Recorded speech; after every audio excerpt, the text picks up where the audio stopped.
I think I'll go Scout Gunkata. Okay, I guess we're playing Scout Gunkata then, which I Because can do. I definitely committed way too much time to the Gunkata master trait compared to the other master traits. It is kind of hilarious though if you play Gunkata, because if you get an enemy on either side of you, it does just look like he's T-posing. Like he just points the guns like directly at both of them, and he just straight up looks like he's T-posing. But Well, but it's, you know, what we do want to add and what we still don't have is I want to do it so that he does it in a, you know, A-B configuration. So when he does the animation, one is T-pose and the other one is arms, you know, squared in front of him and shooting both, you know, the opposite directions, kind of like, because it's not a big secret that Gunkata is ripped straight from the Equilibrium movie, right? So when he was shooting at different enemies, he was doing some kind of like a dance. So at one time he was shooting the right gun at the right enemy, and like immediately after, the right gun was shooting at the left enemy. oh, I didn't even think about that. Like he just like is pointing in the wrong direction. The bullet's just like going back through his arm in the other direction. That's funny. Yeah. Well, there's you know there's still so many little details that I would add if I could just focus on them instead of, you know, trying to do the big stuff.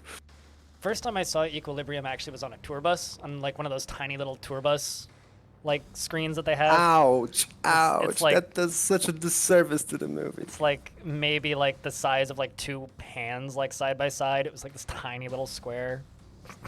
It's just awful. I'm just gonna go with the default name because it seems fitting. Yeah, for anybody that doesn't know, the default name actually has. By the way, I don't see your screen. Did that fix it? You should be able to see my screen. Oh no, I just see a flaming skull. Uh-oh. Here, I will unscreen share and rescreen share, because on my screen, I'm screen sharing. Let's re-up that. That fix it?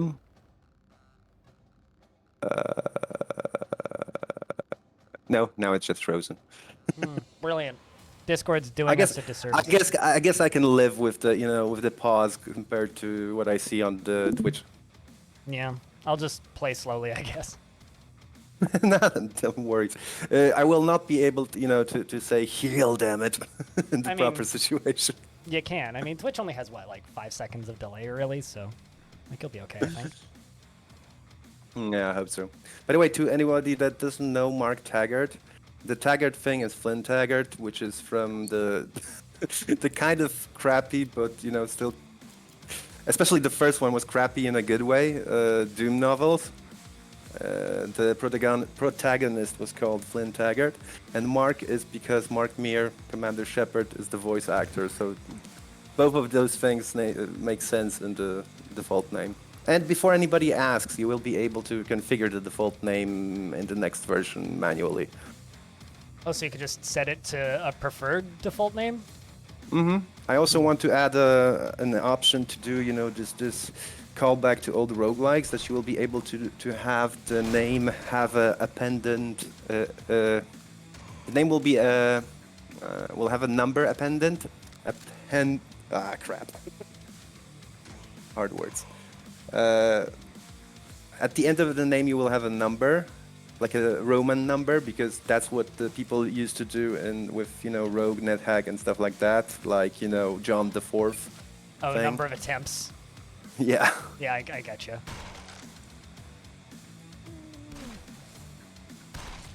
Seeing if I can just finish the first level without getting hit. Just means I'm scared of shotguns. Sam from chat, we blindly reduced the voice of the game to have our voices be, you know, better heard, but maybe I've been bumping it up and watching the levels, so I'll bump it up as like, because there are points where like the game gets kind of loud, right? So I don't really want to blow people's eardrums out, because it might do that if I just were to crank it up to where I normally have it at. So especially if he starts talking over us, and then it's gonna get tricky. Pretty good after last bump. Yeah, I bumped it up to like 55 from 40, so the extra 15% is probably helping. But yeah, this is something I've wanted to do for a little while. I think every single time a patch has come out for this game, I've bugged you to come onto the stream and just talk with us a little bit. Just because, like, I don't know, like you're just always working on this thing, so You No, gotta the have a problem lot with to patch say. days, is that right after the patch, I usually was scrambling trying to fix some crash bugs. Yeah. So you're just So it was busy. usually, and like when the dust settled and when there was like 2-3 days after the patch, like afterwards it was already too late because we weren't streaming anymore. So Yeah. Yeah, no. I mean, that's also partially like my own fault with scheduling there. Ow. I've taken damage now, so there goes my goal. Rip. Not much damage, though. I'm still technically overhealed. Blood for the blood. yeah, I wonder how much what I see on screen is behind what. Well, I just leveled up. But if you look at the... Twitch has a little gear at the bottom right where you can actually open up player stats and it'll tell you what your delay is to the broadcast, which is usually about 1 second off, but it's usually only a couple of seconds. I do have low latency turned on, so it should be fine. What do I even need for Gunkata these days? Hellrunner and Gunslinger. Gunslinger and Hellrunner. I think I'm still going to start with Hellrunner, then Gunslinger. Go Hellrunner and then go down that route. Although whenever I play Scout now, especially on Medium, I'm just so tempted to go Infiltrator and just one-shot the whole floor. It's just so There's satisfying. a question from there's a question from chat. Magna Dracomon asks about the bones feature. So the reason why we don't want to have bones feature is because of the replay system. We kind of want to have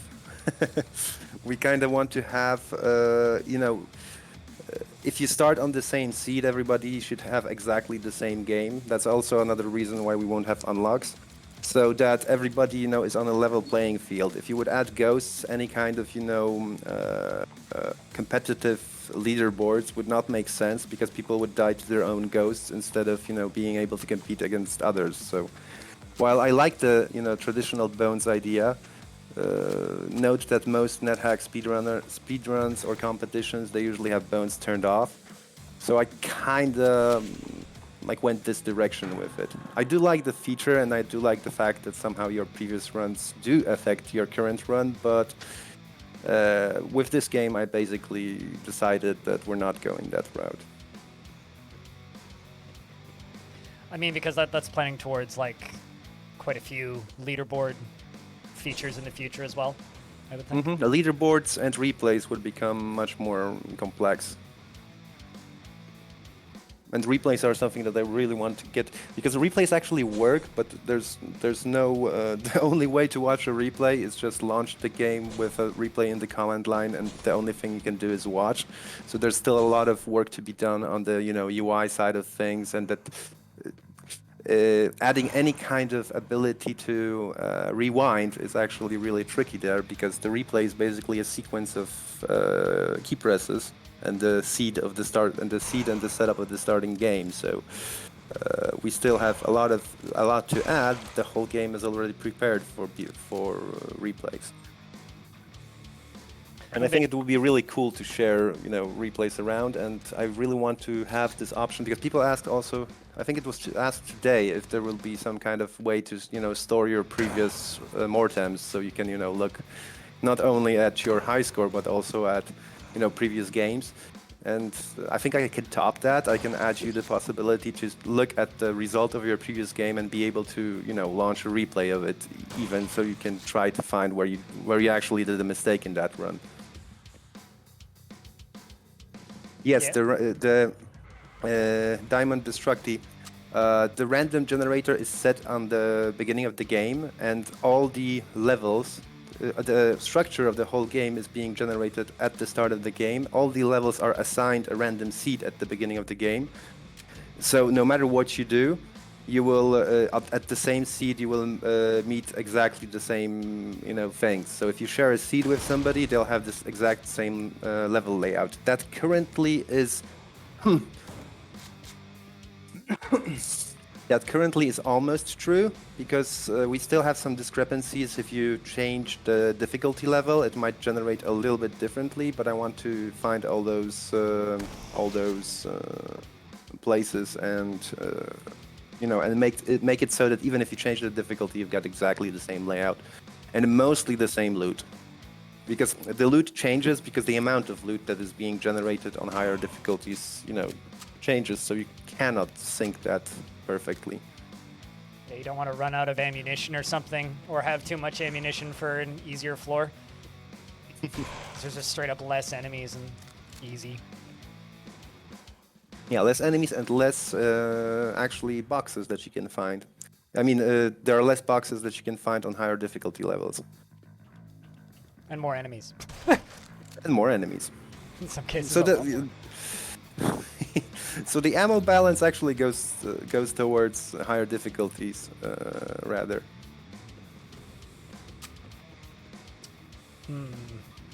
Just quietly going around and clearing Callisto level 2. But so I've got a question. Like you always refer to kind of the levels that generate like the one that I'm in right now as like Cogmind levels. Where did that come from? Yeah, this one is actually a Cogmind level. That's true, because most of the levels in Cogmind are generated by a very smart algorithm that I really liked, that I read about on Josh's developer diary. And I really liked the idea, so I kind of implemented, it works a lot better in Cogmind because the levels are way bigger. So the amount of corridors that you can generate and the amount of, branching of those corridors can be much bigger. And, our levels are like 50 by 50 tiles. So while it doesn't work as cool as in Cogmind, it still, generates something that you obviously cannot, see any kind of room pattern that you can see in some of the other levels. But this is basically, the idea is basically stolen from Cogmind for this particular generator. Which the idea is basically that you have, like workers drilling corridors, and then you add rooms going out of those corridors. Here, for example, you can see this, this cross pattern, and another, wide corridor going out of the. Oh, it's almost a cross. It's a cross with a dead end. And another corridor coming from the right side. Yeah, I mean it's like that. It's kind of like they almost gave up in the bottom left corner. Like I think it was me and Stout in chat the other day were talking about this, about how there's often like levels in this game that are just like, oh, there's just a room here. It's like, well, what's this room for? I don't know, broom closet. It's just like it kind of makes it feel lived in a way. And this will be much better because Ślizgi is actually preparing some assets in this regard, and you will, for example, be able to have because. Okay, the goal for the next update for me is to increase the variety of Callisto, because unfortunately Callisto is basically what most people actually see. Many people don't, try several runs, die several times on Callisto, and that's how they judge the game. And, we both know that there's a lot of variety once you exit Callisto, but unfortunately Callisto is something that people will judge us for. Especially, for example, the press. It's pretty obvious that many of the articles that appeared, that these people never reached Europa. Yeah. And, Dota wrote article about that, and without even knowing what's after Callisto, without even knowing what master traits are. So that was kind of sad, and I can understand that you would judge the game more harshly based on that. But we do want to, improve Callisto's level generation and enemy variety. So we want to add at least 2 quite unique enemies to Callisto itself, and we want to improve the level generators, add a whole new visual tile set, and add, as you mentioned before, with the things that are lived in, we want to add room types. So, for example, 2 that we are thinking of is restroom and infirmary. So which would give you an idea that this room actually there's a reason for this room, right? I have an important question. Since you're adding toilets, can we flush the toilets? Yeah, there's the idea, right? The famous Duke Nukem. Much better. And this would probably be the only difference. And with the second bump, you would just kick the toilet and it would break up. Yeah, we should be able to flush the toilets. That's all that I'm suggesting. I need that as a feature. All right. I think I got this. That's a boomer shooter feature that definitely fits the game. certainly fits the game's vibe. Now, if I could hack the toilets to like make them make noise to attract things, that would be even better. But that's more of a Aliens RL feature, man. it's more of the what's the word? Something sim. Why am I blanking on the name of it? Like immersive sim. That's the word I was looking for. Feature.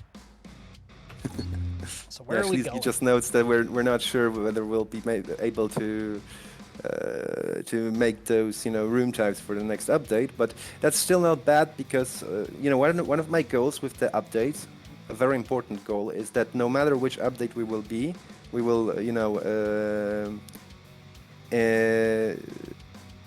with every update we want to make it so that you will notice changes within the first 20 minutes of playing. This is very important so that people feel that the game is actually updating. Like, we cannot do a full update around Dante because, which is kind of sad because that's what we exactly did for 1.0. Because most people will even coming back for a couple of runs, they will probably not notice much of that, unless they're good, right? Yeah, no, like when I'm playing the game, like I fly through Callisto. Like Callisto's like the first 20 minutes, 30 minutes of the run. Like if I'm playing quickly, like I power through Callisto usually, or I just power into one of the alternate routes. But even if you look at the Steam achievements, right, it's like something like 40% of people make it to Europa, and then like it's like less than 20% make it to Io, and it's like, I don't know, I feel like people are missing so much just early on.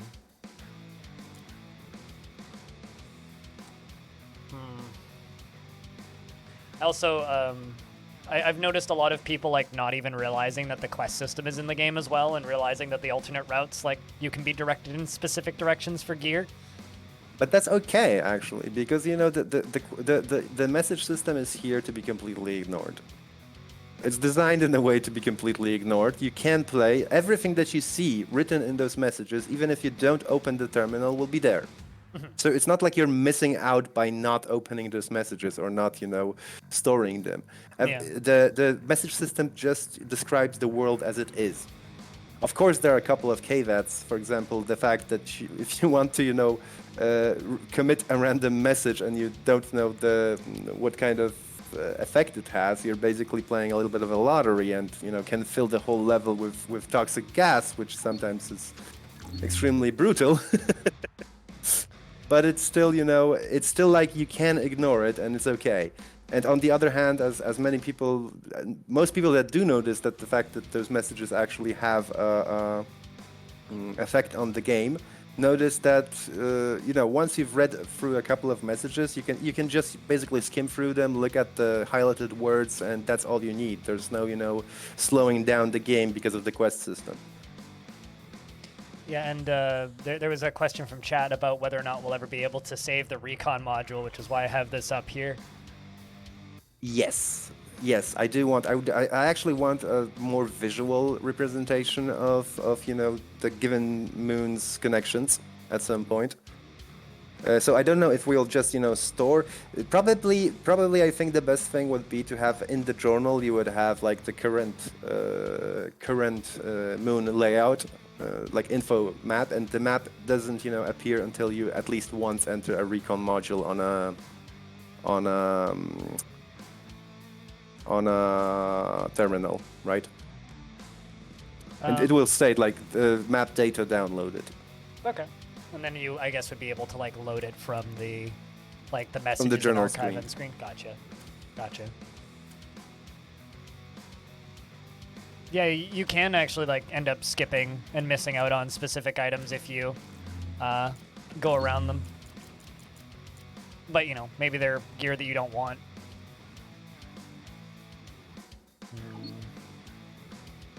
Trying to decide what route I'm going. I might go One funny habitat. But go on. There's one fun bug related to the message system. Because the moment that the world is created, right, those items that will appear somewhere are also created. So what happens is you see actually the item name in the message. So for example, if you take, let's say you know that there's a AV2 pistol somewhere, right? You go to that place, you pick up this AV2 pistol, and you put a power mod on it. and you open your archive, and you'll see there's an AV2 pistol P hidden somewhere. Because it refers to the object, the messages refer to the object, they do not store the name. And the reason why they do refer to the object is because, you know, so that when we change translation, it immediately translates the name of the item, right? So we refer to the item and not, you know, just save the name of the item in the string. It's kind of a pain in the ass to solve that one, so... And it's not very, let's say, it's just a funny glitch instead of being something that basically, you know, ruins your game. So I think that one might stay for some time. I mean, I haven't encountered it, so... Well, it only, you know, you only encounter it if you look at the messages again after, you know, getting what you wanted and modding it, so... Yeah, and who does that? I mean, what kind of crazy person would go read old emails? Just delete those things. Come on.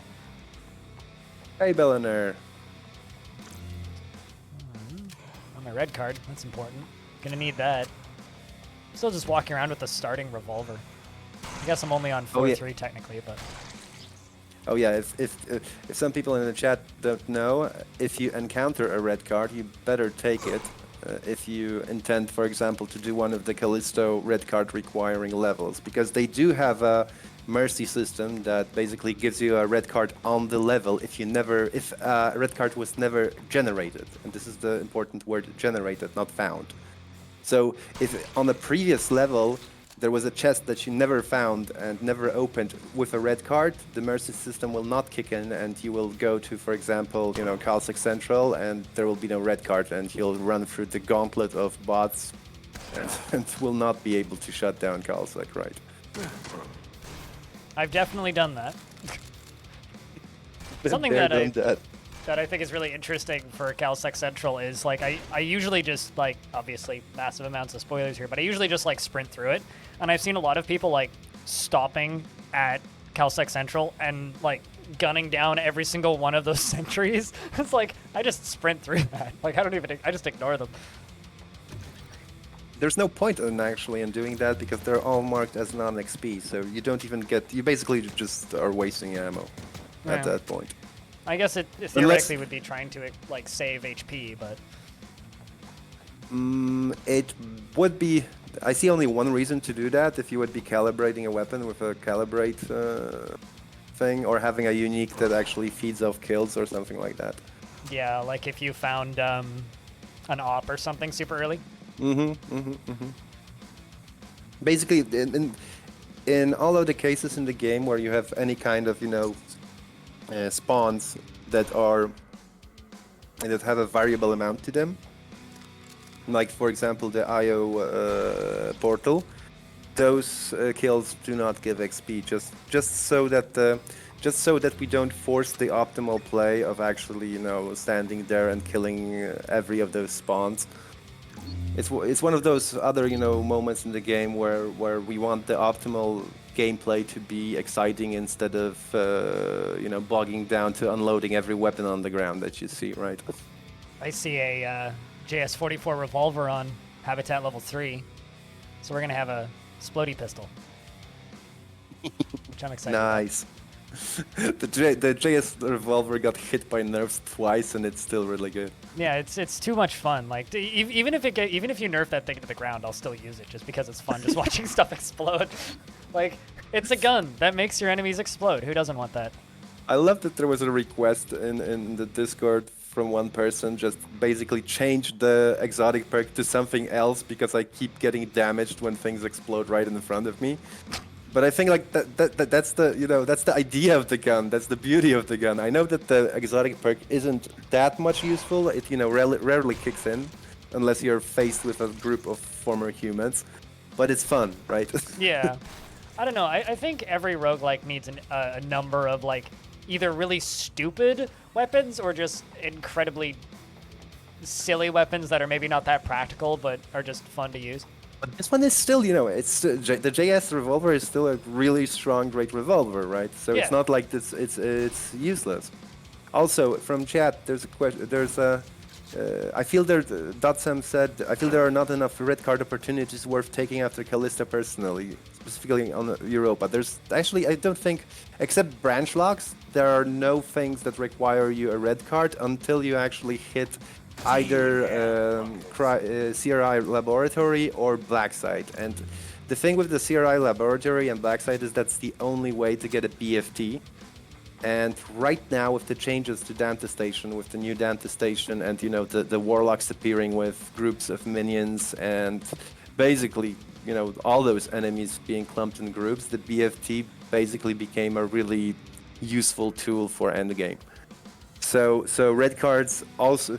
So following that, red cards also gained in value recently.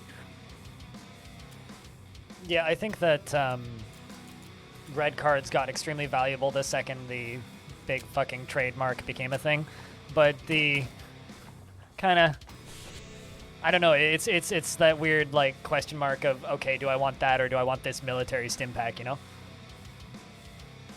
I'm like, yeah, it's certainly fun to have the unit annihilator, but I guess that just kind of goes back to the choices there. I missed a room. I'm gonna go grab that.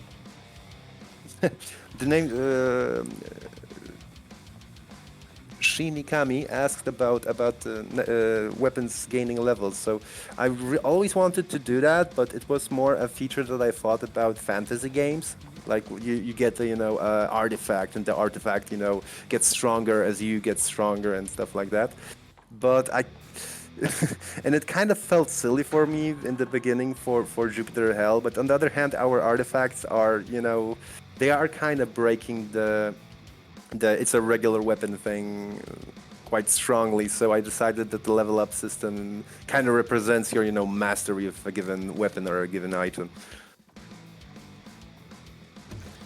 Some people commented that there's a sniper on the ground. I don't like how tight the corridors are in Mirror Habitat, so I tend to just not take snipers down here. If I had a third weapon slot, I would take a sniper, but I'd rather have the revolver. It's still really effective, and we're more at close range. Also, right. This is how you're getting Gunkata, right? Yes. Yeah, so I've got son of a gun, so it's more worth it to mm-hmm. walk around with the pistol because I have son of a gun. Ooh, wait a sec. You should be stocking up on 44, because if you find that JS, it will basically I am. serve you till the end game. I am. Which is why I'm using the shotty now. But I'm trying to stock up on 44, but also at the same time, it's like kind of the thing that I have that's good against robots, so I keep pulling it out. But Against robots, probably for any kind of pistol run, calibrated This best. could be a real shit show. I'm not too worried. Definitely not worried. Yeah, infested levels have the ammo problems. And Yeah. it's something that a shotgun, even on a pistol run, is very useful. Like, something that most people do not notice immediately is that against melee enemies, shotguns are extremely valuable because they aren't affected by pain, right? If a melee enemy, gets, into melee range and starts hitting you, you can get really, really big accuracy modifiers, and you're like shooting him and he's hitting you, and you're not hitting him because of the pain. That's exactly the moment where a shotgun is priceless, because the shotgun doesn't care about pain. It's a area of area effect weapon that at close range actually has its biggest damage. Yeah, it's like having a localized explosion in front of your face. But I guess this is something we should probably mention somewhere in the help system. Yeah, the other major thing I want to add for 1.1 is the Helpedia, with more in-depth information about tactics, about perks, about level modifiers, which will not have, like, in terms of perks, level modifiers and stuff like that, it will not have all the info up front. It will basically add info about these things once you find them, right? So it will also feature, for example, for perks, it will feature a more how do you call it? expanded version of a perk information. So, for example, people ask at what point does Hunter trigger, the perk that, gives bonus damage against high-tier enemies. If we would add information like that into the perk system, the perk list would become huge on the UI. Yeah, it would start to look like Tome. But with our huge-ass Commodore 64 font. Instead of like the tiny little, like almost Comic Sans looking font that Tone has. Yeah, exactly. I And love we do Tone. need a large... I don't like the font. Well, people already are telling that when they play on a TV, the font is actually quite, not very readable, so we definitely can't go with a smaller font. Or like a 4K like TV with like small scaling type thing. We have a question about procedural wall destruction. Yeah, so that's like, I hope that's within a year. I really hope. This is procedural destruction is something we need to solve before we ship the game to consoles, because I want to ship the game to consoles with procedural destruction already in, because I think this will be a great selling point. Once once the shadow and lightning system starts interacting with all that shit that will be flying around, we will have it will be gorgeous. Alright, so we were de-infested. And at the very end there, I went invisible just so I don't take the hit, which he was going to get for free from me. But we got Gunslinger now. I don't have enough gun slots, unless I find a pistol or something that I want to use. Then I could just start gunslinging, but then I'd lose my shotty, which I kind of don't want, so I think I'm just going to take Hoarder next level. What you can also do is actually, what I saw people do is delay Gunslinger for some time until, like, even some people delay Gunkata, for example, till they have level 2, because, of the penalties and of the higher ammo hungriness, damn it. The higher ammo usage if you are not, too accurate with Gunkata. Yeah, no, that is very true. I will sometimes usually if I'm going Gunkata, I'll try and find a sniper or something, or a good shotgun for either extreme, and then use that as an extra. But everybody is itching for this on the Switch Mech Jack. Also, Oblivion Bringer, your second question was about auto pathing. And yes, with the mouse it will work similarly to DMCA. So basically you click anywhere on the map and he will move until he actually sees enemy, until there's actually an enemy in sight, right? Trying to think of roguelikes that have done that well, but I can't think of any that have done that well that also didn't have diagonal movement. So, but the diagonal movement is our biggest problem with the. Yeah, I might take this moment, especially since we're still on Callisto. I might take this moment to actually explain what issues we have with mouse-based movement. Go nuts. Because I know people often ask about that. So I'll give you a hypothetical situation that we have two options and one is bad and the other one is bad. Because how mouse, if you play DMCA, you know how mouse movement should basically look like in this game.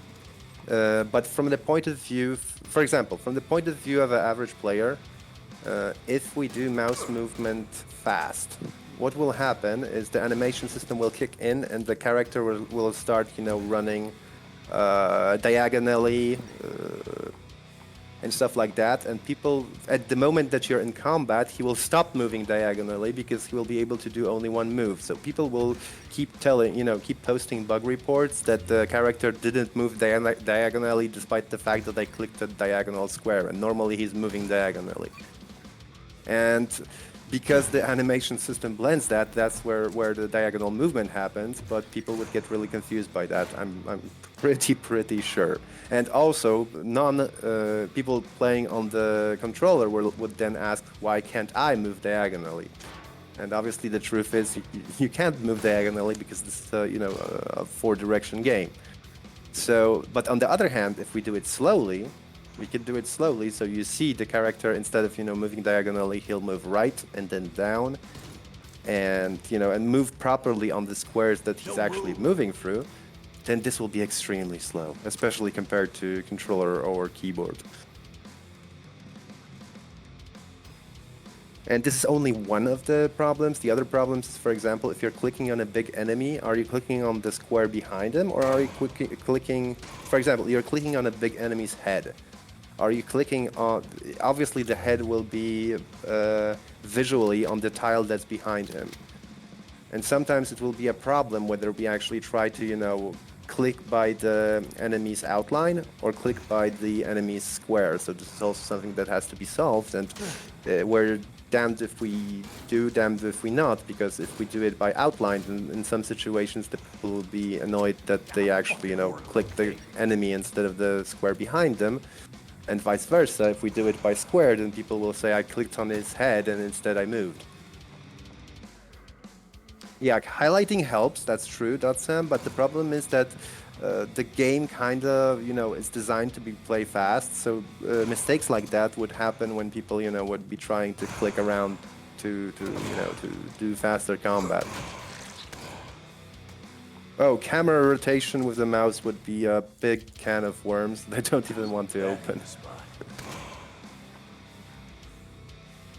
I mean, it would just make the game look exceptionally ugly. Like, I don't know if anybody here has played, I don't know if I want to just start name dropping other games here, but I've played games that are like fully 3D, that the second you allow for like mouse movement, you have to account for every single possible angle, and it's incredibly easy to just start breaking it, and it doesn't look good. Well, people ask, you know, about, you know, camera angles and stuff like that. My answer is like, well, look at StarCraft 2. It basically had a fixed camera and everything was okay. It actually is a competitive multiplayer game, and people don't argue that they can't move the camera. That's the pistol that I've been looking for. Bang, bang, motherfucker. Can you give me 5? I mean, actually 2 minutes.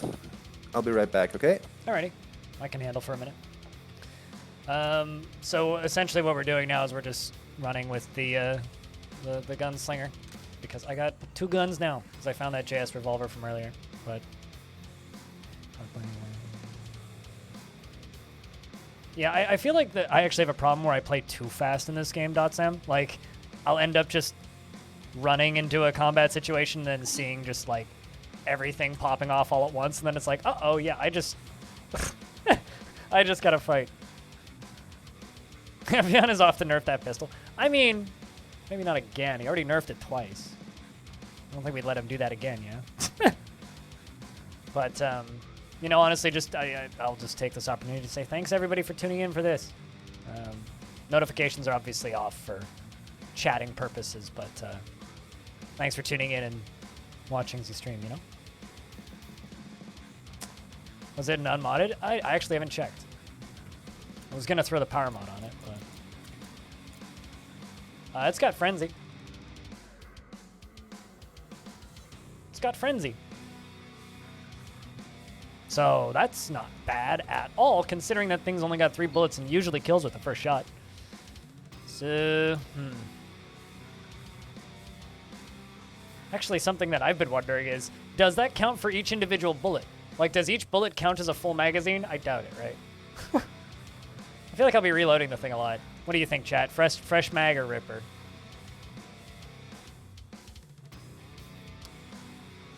Play way slower than everyone else. I mean, I've seen people slow play this where they take 4 hours on a single floor, and I've seen people like beat the whole game in under an hour. So, welcome back. Oh, I love watching Tone play this. You know, slow and methodically. 4 hours per floor. I was watching somebody last night play pretty slowly and like read every single piece of dialogue and find dialogue that I've never, and like words that I've never seen before in this game, and I'm like, I should read more. Well, there are some things that are hidden among the, you know, details. Yeah. It's you know, the idea is that I think the way the game should be approached, you play a couple of runs, you know, like basically who wants to read shit. Then you get a little bit hooked. Then you start, you know, reading carefully, and then you start to play fast again because you already know what, you know, what the things are. Well, we we have both of our revolvers, or both of our pistols now. We got the JS-44 and the, I have hiccups apparently. We have the advanced 9mm combat pistol, which is a pretty good little combo, I think. Although I'm probably just gonna use the combat pistol for a while, so I'm just gonna throw the combat pistol into the second slot, so I can just use that. Yeah, it's a good idea to first stock up on those 44s, especially until you have better accuracy with dual shooting. Now, there's a question about the lore. Well, with the lore, we didn't have enough time to make the lore as well thought out as we would want to, because we started adding the first messages. I think it was like 4 months before release. So some of the lore might seem kind of rushed. We really wanted to do some world building first, but unfortunately we never had time for that. I think I will still, make a world building pass over the lore at some point, because there are some small hints, some small information that I really want to drop between the lines in those messages. But I will definitely mark that in the update information, so people know that if they already read everything, maybe they should start looking if they know a given message or not.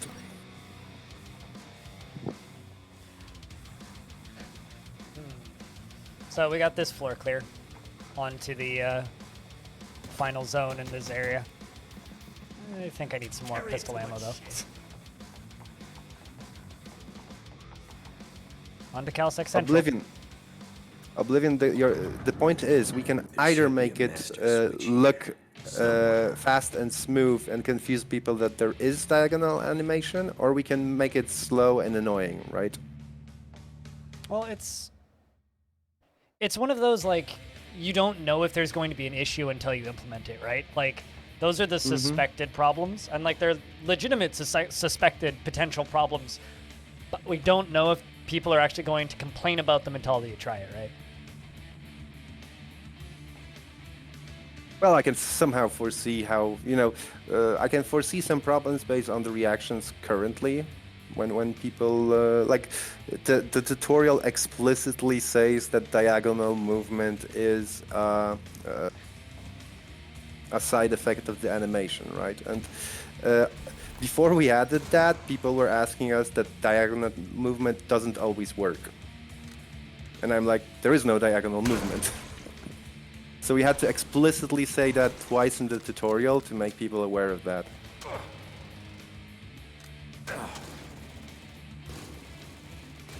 Okay, another question. Are there plans for new characters, DLCs, and modding support? Yes. Yes, kinda yes. Okay, kinda yes, yes. When it comes to new characters, I assume you're asking about classes. Most people that ask about classes I'm not sure if they realize there are 15 classes right now in the game if you count, because every master trait basically plays like a different class. But that said, we do want to, because adding another class is kind of hard, because if it's not a scout and not a marine and not a technician, what is it? In terms of like soldier boys, right? And even if we do find an answer for that, how do we make it explicitly different from the other three classes? There are some ideas here of classes that are kind of like secret, which will come up later. That, for example, you could start as a think of it like challenge classes. That you could, for example, start as a scientist in this crazy world of Jupiter Hell, or that you could start as a marine that's actually infected, but not infected enough yet to lose control over himself. So things like that, we do think about those. The second question was DLCs, and I'm kind of careful answering this question because I'm slowly moving towards the idea that instead of doing paid DLCs, we should just do, consistent updates for the game.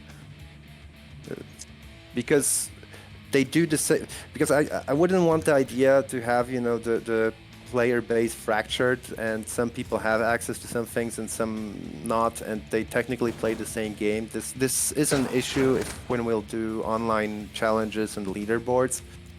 If we would do a DLC, it would probably be 1 or 2 DLCs that are like, you know, huge as expansions, like from the Diablo 2 times, where, you know, the DLC is a significant improvement to the game. That's not a great. Yeah, it's I know okay. I'm seeing you late. Okay, spoiler. You give me a spoiler from the future. I made it. Yeah, you overstay your welcome there. Yeah. Okay, I the got a third little question. nervous because he was shooting me in the back, but I ended up spending more than I wanted to spend. It's fine. And the third question was about modding support, and that's like a simple yes. Yes, we do want modding support, but I first want to, because during the development time, I obviously had to cut corners and not do stuff that I would want to, you know, the maintenance stuff on the game that I would want to do. So I'm not ready to. Because at the moment that you enable modding support, you're kind of like, each time you try to change something significant about the way the game handles internal stuff, you break everybody's mods, right? And after a time, you're like feeling really bad about breaking people's mods, so you try to do smaller changes, and this basically kind of, how do you call it? Yeah, it's a visual bug. I broke the game. It's fine. No, things do tend to stick on the ceiling when there's a lot of destruction, but the moment that the game, like, at that point, the internals of the games need to be, you know, start to grow stale, and once they start to grow stale, you kind of are limited what changes you yourself as the developer can add to the game. So I would first want, you know, at least some time to stabilize the internals of the game, and once I have that, I'll you know, we'll probably start, you know, modding trials on the Discord server. So the Discord will be the first one that will have access to playing around with the modding stuff and things around it. But fair warning, the modding the game will require you to have at least the basic knowledge of Lua. Yeah, it's not gonna be like. And also, like, a lot of modding for this game is going to require, like, 3D modeling experience if you want to do more, like, detailed mods, too. Yeah, for if you want to change the visuals, yeah, you will need to have some kind of modeling, texturing experience. But that just means all of the people who are really big fans of Miku can just put Miku in the game, and then you'll officially have a mod-supported game. It's not a moddable product unless it has Miku hair. Well, I think like the first obvious mod for this game is like a Doom Total Conversion, right? Well, that's what everybody wants. What I actually want to see somebody do is I want to see somebody make a handcrafted, like, flat version of Doom. Like, just make E1 M1 in this game, but, like, just a level layout. I want to see somebody do that. That's probably not hard. Oh, actually, it is hard-ish. I think I did that for Dumarel at some point, but it's hard-ish because E1 M1 actually has, you know, diagonal hallways. Yeah, I mean, it'll look jaggedy, but. But I think there are a couple of special levels in Dumarel that their architecture is based around Doom level. Like their layout. My knee-jerk reaction is like Cry Armory. No. But. I mean, not in Jupiter Hell, in Dumarel. Oh, right. I was gonna say, because Cry Armory is kind of Doom-y, but. Yeah, there was an official. There was an official mod for a small official mod for Dumarel. That was called Dead Simple, which was supposed to, you know, show you how, you know, a dead simple mod can be created, and it was actually a recreation of the Doom map Dead Simple from Doom 2.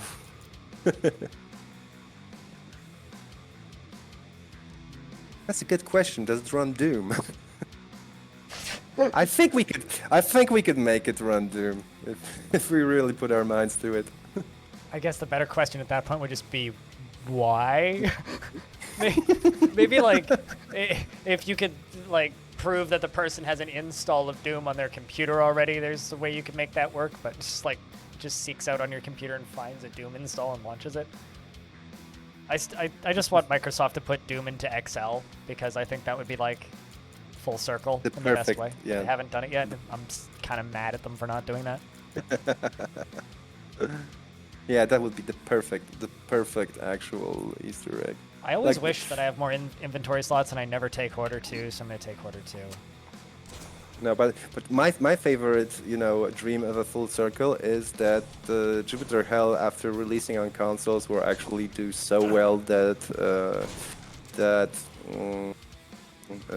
Microsoft would basically allow us to do Doom Tactics. So basically, Doom the roguelike thing again, and then somebody would make a mod for that brings back Jupiter Hell enemies. Because that would be like the biggest possible fucking circle ever. There's a few problems with that, Wrinkle. Is number one, they'd probably want to buy you. Because that's what seems to be what Microsoft does whenever they acquire anything or make a deal with anybody, is they buy them first. And then they probably would set it up on a platform so that modding would be very difficult. Oh yeah, but we really like your game, but just two small changes that we would want compared to Jupiter Hell. Could you make like meta progression between runs, and could you make it real time? just make it a twin stick shooter. two small changes, right? I don't know. Gears Tactics is all right. It's all right. It's not great. It's all right. Oh, that's actually a great question, Oh My Trick. Diagonal movement was never actually a decision, neither for controllers nor for console. It was a decision because for the past, even during the development of Jupiter Hell, even during the development of Doom RL, I actually was working on a 10 keyless keyboard. And the fun thing was that I basically didn't, when I had to, do diagonals, I was pressing page up, page down, home and end that were above, the arrow keys, which was extremely annoying. And I didn't have a numpad.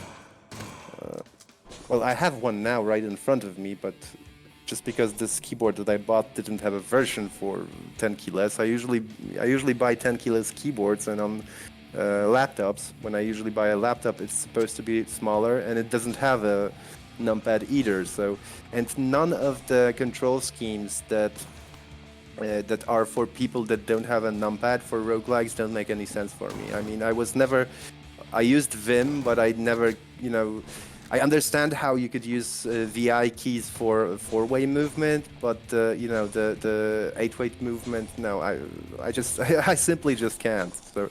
So for me, I'm playing on a numpad right now, so. Well, so for me, cutting away those people that don't have a numeric, I always thought, for example, I later found some data, and it isn't as bad as I thought, but basically I thought that the majority of people don't have a numpad, so I would be, making the game really awkward to play for the majority of people. So diagonal movement was never actually, I never even considered it during Jupiter Hell's development. So people who say that, diagonal movement was removed, well, first thing, it was never removed because it was never there. And that it was removed due to, controller or console support, they're wrong because it was never there. And we didn't even want to, I didn't even think that will play well on a controller until we actually implemented that and said people said hey, that's really cool. And now people are saying this actually plays better on a controller than on a keyboard. And I'm like, how?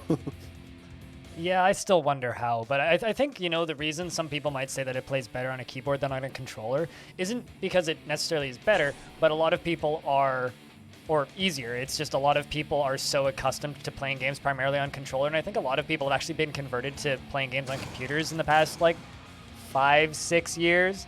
Definitely more, ever since the Xbox One generation of consoles, I think a lot more people have converted to playing either both or primarily on PC, especially people who played games specifically on Microsoft consoles. So I think there's been kind of almost like a mass conversion of console players over to PC. So they're still used to playing games on console. So like, that makes sense that, it's a control scheme that you're used to. Yeah, and Schliesky here in chat, because Schliesky, the guy who made all the art, every single pixel that you see on the screen, that's the creation of one person, and he's right now writing in chat as SLIZGI, for anybody wondering. So he correctly points out that he wanted the control support, I didn't. I mean, the controller support, and I didn't. And it turned out to be fine. I know people who've bought this game based on the fact that it has controller support. Like quite a few actually, which I think is kind of interesting. Truth to be told, I would never. I allowed myself to be so bold to not launch with mouse controls. But if we didn't have controller support, I probably wouldn't be that bold. I mean, I would then, put a higher priority on finishing this before finishing the mouse controls for 1.0. Because there are games on the market that are keyboard or controller only, but keyboard only, that would be a stretch even for a niche genre like this one. Yeah, I mean, there's plenty of roguelikes that are strictly keyboard only, but they're all free. And so, like, you kind of tolerate once something is free.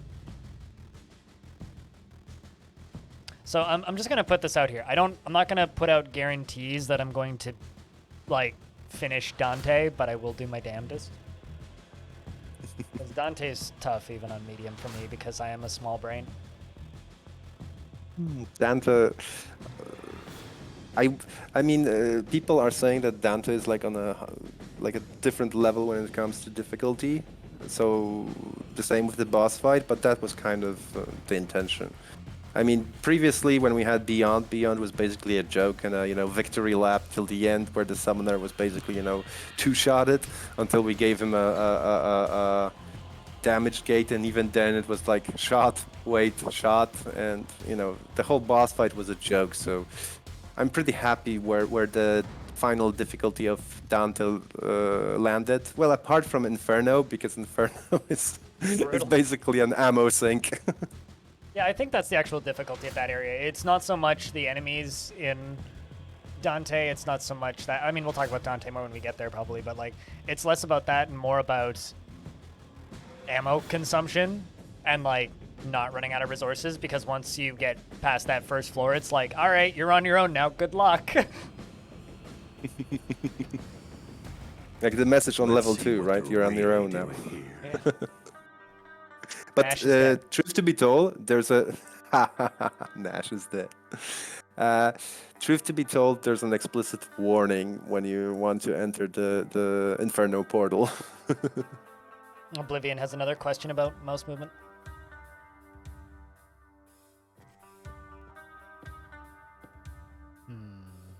Okay, when it would be non-diagonal, but fast, at this point it would basically look like Benny Hill. Because the character would be moving very, doing very awkward turns, but moving very fast, which would, look really, really silly, unfortunately. Or fortunately, depending on who you are. That might be the Benny Hill theme feature in the background now.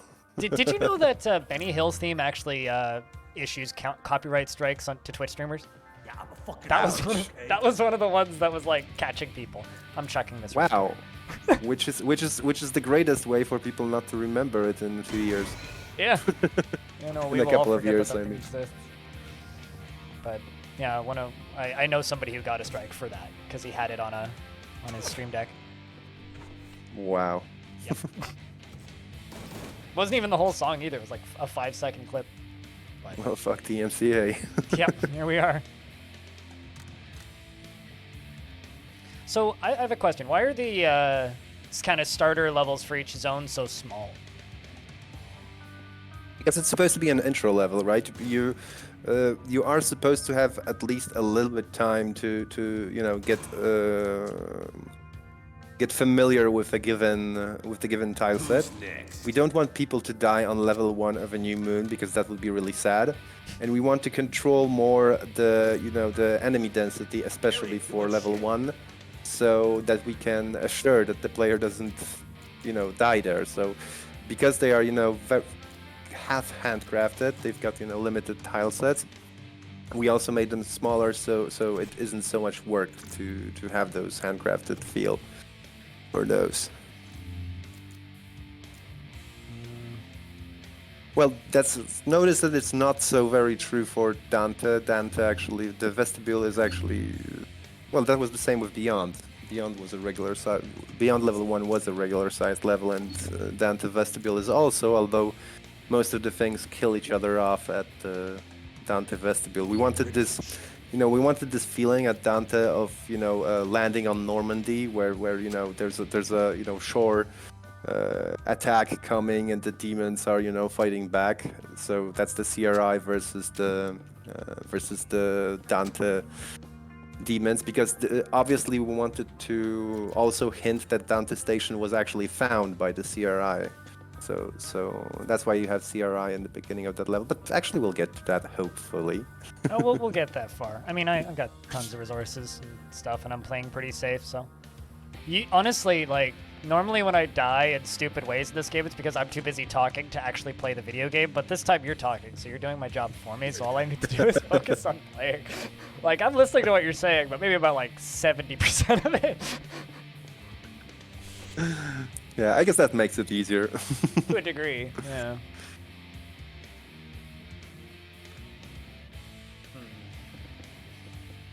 So here's something that we haven't talked about at all. Like, how has launch gone for you guys? Like, expectations versus results / like size of the community growing. How's launch? So day one was like my comment was if somebody saw maybe the Chernobyl series, then he'll recognize not great, not terrible. Because it was like the day one I was a little bit sad because I kind of expected the same would happen as we had with early access launch. With early access launch we had quite nice day one, and then basically half the sales day two, a quarter of the sales day three, and then it was just going down. And what happened on our launch was that we sold more day 2 than day 1. We sold more day 3 than day 2, and it kept rising up to day 4. So each next day I was more satisfied, because in the beginning it was like, yeah, we can still work on the game, but it will be tight, right? And after the sales picked up, it's like we, there. There's no money to, throw things and just, fly to Ibiza for a vacation, but there's enough money to say that we can comfortably work on the game further and hopefully do the console ports too. Now this is gonna be a hell of a fight. Like it's more than survival, right? That's which is good. We will be able to have like some kind of bank to give us a safety net for the next half a year or so. I mean, to me, like, that's probably about as good as it could have gone, really. And now that there's a lot more people playing the game just in general, that means that, every update you have, there will hopefully be a bigger influx of people back in, and things theoretically should be smoother from here on out, right? Yeah, and I hope that it will. We were always aiming more at the long tail than we were aiming at, making because most indie games of the, platformer type or games like that, they basically have the launch and that's it. Yeah. They basically, what they sell during launch, then they might sell twice as much during their whole lifetime. But basically, launch day is basically your payday, and that's it. In our case, we do believe that the game has enough, long-term appeal to have people sticking around, and we intend to work on it and update it and make it more and make it better and better. And I think that it will still, I think that the numbers for the players will grow because this is a kind of unique game compared to whatever you can find on Steam. This is like our biggest strength is the fact that if somebody comes to this game, somebody who doesn't play, for example, pixel art games, and tells me, okay, I like this game, I would want to play another one of this kind. What will you tell him? He doesn't like Sword pixel of art, the right? Stars, the Pit, but that's pixel art. I'm trying to think like Yeah, that's what, pixel art. is Xenomarine pixel art? Yeah. I guess that game's sprites. Like outside of like there's like one or two that are like not 3D that I can think of, but as far as like fully 3D proper roguelikes like that there's like maybe 8 of those. Exactly. So that's what and also when it comes to like, for example, somebody will, let's say he will like pixel art and he will tolerate pixel art and he will ask you, I want this kind of game. Like, I like this idea of walking square by square, but I don't like fantasy. I want to shoot stuff. Yeah, there's so few. Then you also have, and I like this this fast-paced thing that I don't have to, read a lot, but it still allows me to think when I want. I think the only game of this kind is Tomorrow, except, I mean, obviously there are some small 7DRLs that I definitely don't want to diss here, but none of them was like developed for a longer time, so never, came to a, because Cogmight obviously doesn't count because Cogmight is complex. It's a great game, but it's, it's not the same feel, right? Cogmind's a lot slower. Mm-hmm.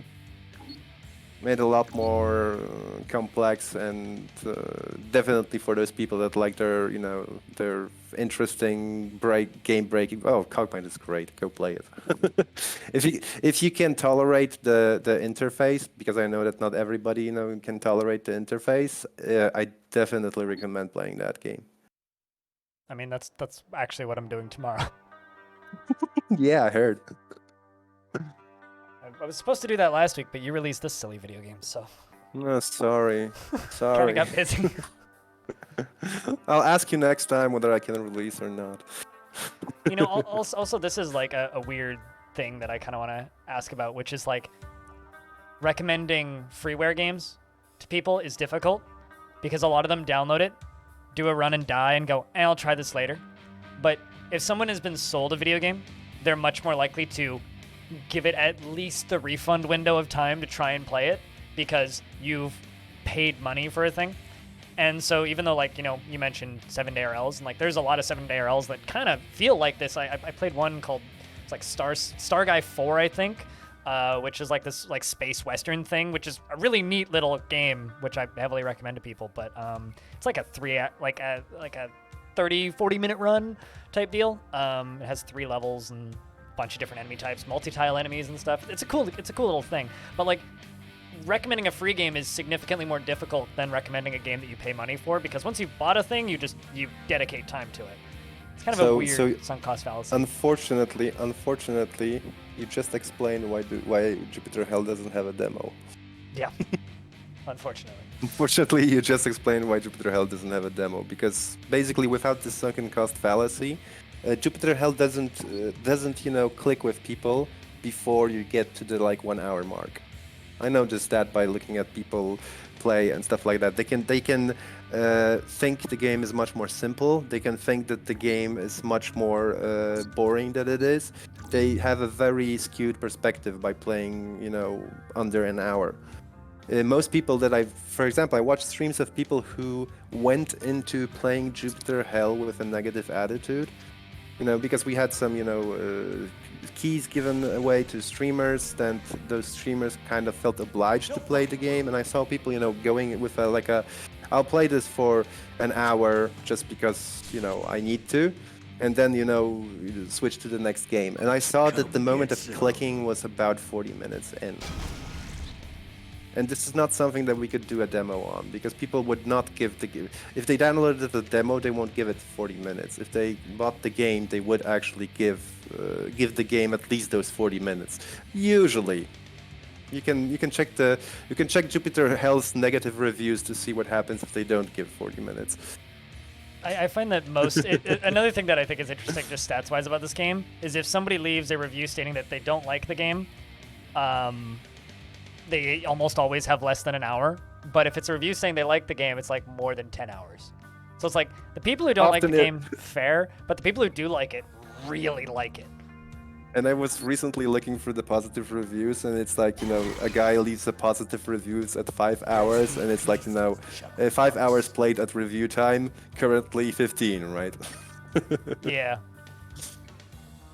So it's nice to see that when basically we need we need this time investment from a player for him to get hooked. Otherwise the game just doesn't sell. That's a tough choice right there. Do I go back to 9 mils? Wait. Nah. Oh, wait. I love Jack Nerrick's idea. It actually makes sense. To have the demo timed, that you can only play it for an hour, because that actually makes people want to, and play it for the hour just because they only have an hour. But Jack Nerrick, there's a huge fault with this system. To do it so, we would have to introduce the game, we would have to plug in the DRM inside of the game. Otherwise, there's no way that you can control how much a player played.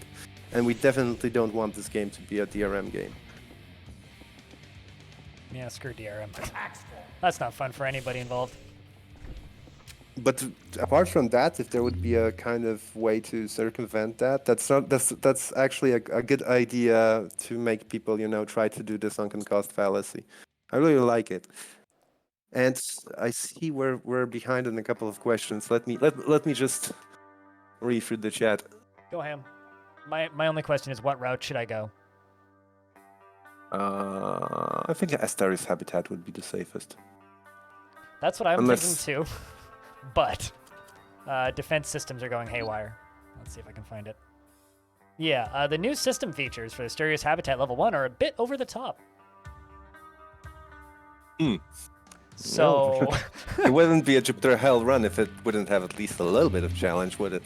Yeah, I guess we'll go Habitat. That'll be fun. I think in the long run, Habitat is safer for you, especially that Habitat is probably the most ammo-friendly branch. That's what I'm worried about, is ammo. Although, honestly, I'm not too worried about ammo. I'm sitting on an assault rifle and sidearms. I was like, yeah, I got 7.62. Okay. Yeah, so I do have the Alliance RL question from All My Trick. Go nuts. And I probably would want to speak even more about it, but I'll first go through the smaller questions, because this one will be a big one.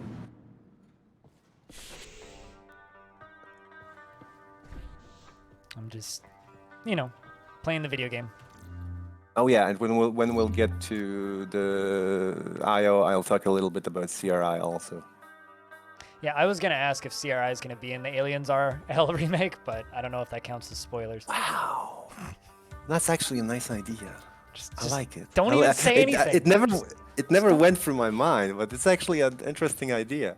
Oh damn! Because you stated, I can't remember if it was like in my chat or something, but you said that CRI is the Waylaid Yutani of Jupiter Hell. And I was like, damn! You just like straight up have that crossover. Oh yeah, Diamond Destructor Road. That's why my Epic game library is full of not installed free unlock games. That's true. And that's sad. Why? Because of DRM? Or because of No, because basically you're installing all those free games and never actually, have time because you didn't buy them, so you don't feel, you don't feel a reason to play them, right? Yeah, no, I get that.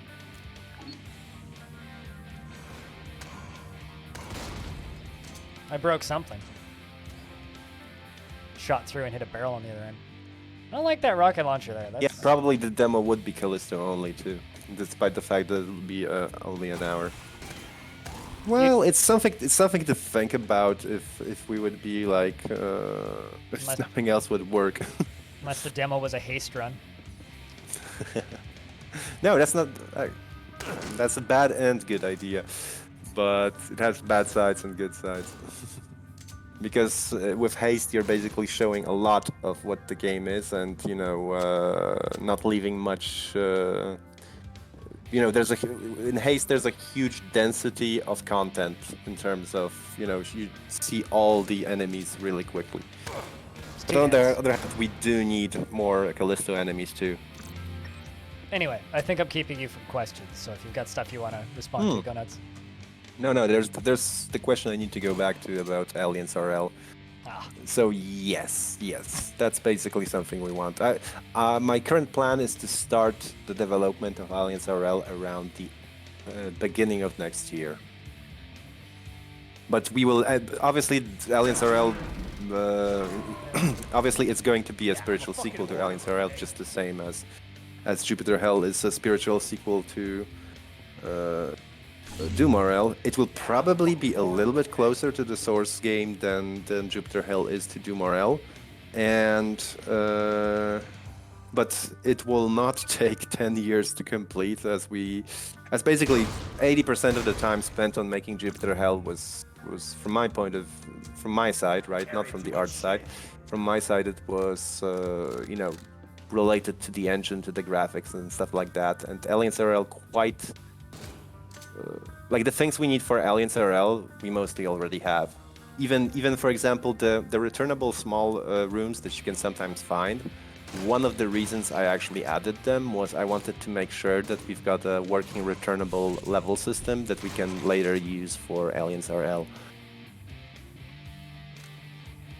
I think I'm gonna swap over to Alliance RL is definitely happening.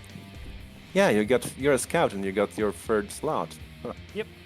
Got a sniper and the two revolvers. Well, revolver and sidearm. I guess this could also be counted as a ammo conserving perk in this case. The third slot. Sort of. Turrets are being rude though. War Bizzle, sorry, asked about the turn counter. So the turn counter is not there because once we add the turn counter, people will want a timeline. Once we add the timeline, the whole game will slow down to a crawl.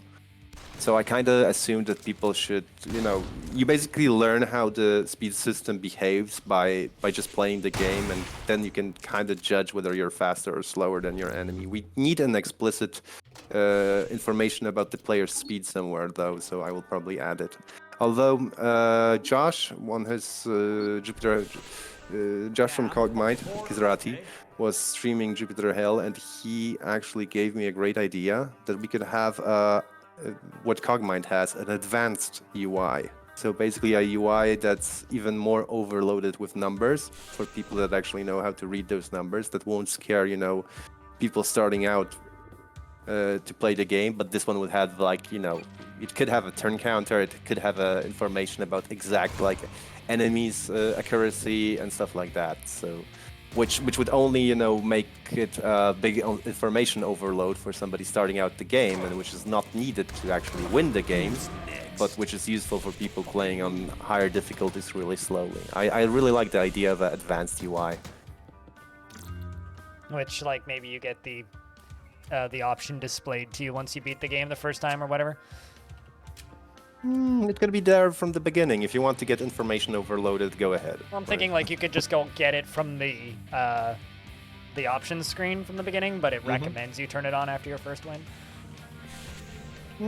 I don't know if I would recommend it. I mean, if there are things on this advanced UI that I would recommend people to have on, it probably would have to be on the basic UI. Fair enough. So that's the idea. If I would do such an approach, I would probably hide some things that are already here into the advanced UI to try to make this one a little bit tidier. But on the other hand, then you know, we did get some people who say that this is just, you know, shoot, move, shoot. I kill enemies. I went 7 floors. This is boring, right? Whenever I see that, all I read to that is like someone needed to turn the difficulty up. But yeah, that's my immediate reaction, right? You're not playing on the difficulty you're supposed to be playing on. Because obviously, if you're playing on a lower difficulty, if you're playing on easy and you have a grasp of how do you call it? How cover works, the Callisto can feel kind of even boring, I would say, because you basically steamroll through everything, and you might lose the point of the whole thing if you're not forced to use, consumables, to not forced to, retreat in the face of bigger amounts of enemies. You might get the impression that the game is, a lot simpler than it really is. Yeah, I think that you've almost succeeded too well in your attempt to make a game that's approachable, easy to learn, and hard to master, because like there is instances where I've seen people genuinely just being like, game too easy, and I'm just like, what are you smoking? Like, this game ain't easy. Like, it's not possible by any stretch, but it's certainly not easy. Well, my first question was did you beat the game on hard to unlock Nightmare? I mean, to beat on hard to unlock Ultraviolence? I mean, if you write that the game is too easy and your gameplay time is shorter than a run, I don't get it. Ooh, Duramesh.